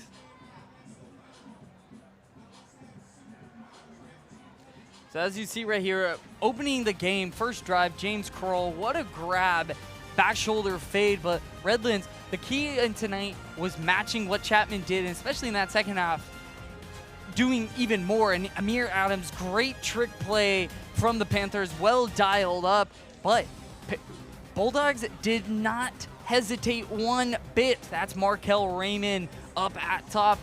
And Gio Orsino, great to see him in action tonight, getting that touchdown. You could see the energy he brought today. But Bulldogs, once again, they did not flounder. This was that touchdown right at the end of the half up to Evan Ogden, who had a 2-touchdown performance here. And it was all Bulldogs after that. That's Tony Williams Jr., our MVP tonight. What a game from him. And then Tyler Tremaine over the middle to Ogden once again. It was really all Redlands in that second half. Even after that interception, we thought some momentum would go towards the Panthers after that interception, but the Bulldogs, they did not flounder whatsoever, able to hold on in this hostile environment. Really big claps to them for this big win in Wilson Field.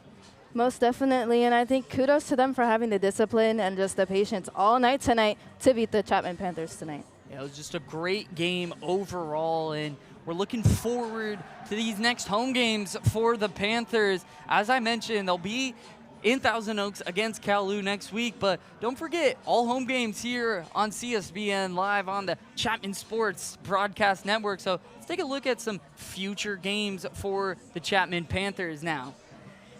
So, big games to watch. We already saw them have a hard loss to Whitworth, and as we saw the game against Redlands. But come October 7th, Chapman will take on the fierce Claremont Mud Scripps. And then a couple weeks after that, they'll host Kowloon. And then finishing off their season, they'll host Laverne for what should be an amazing senior night there. Really looking forward to it, aren't you, Amani? Most definitely looking forward to celebrating all the seniors that we have on this team. Yeah, just a great effort from both of them tonight, from these teams, and we look forward to this Chapman Panther offense, defense, this team as a whole going forward. But just want to say it was a great game calling it with you, Amani Wright. Just an amazing time with you. Thank you. Amazing time with you also, Steven. And also, too, shout out to you for teaching me all the football lingo. I really appreciate it. And it's not just us and Nico that you also saw in front of the camera. Lots of camera crew, lots of people behind us. Big shout out to our advisor, Dave Goodhart, over here. You can't see him on camera, but big shout out to him. Also, our director, Ben Sherman, our producer, Emily Cho. Just so many amazing people that go into this broadcast that put on such an amazing show that there's just not enough time to put out all those things. But signing off, we got Amani Wright. I'm Stephen Hogenkamp, and we'll catch you next time on the Chapman Sports Broadcast Network.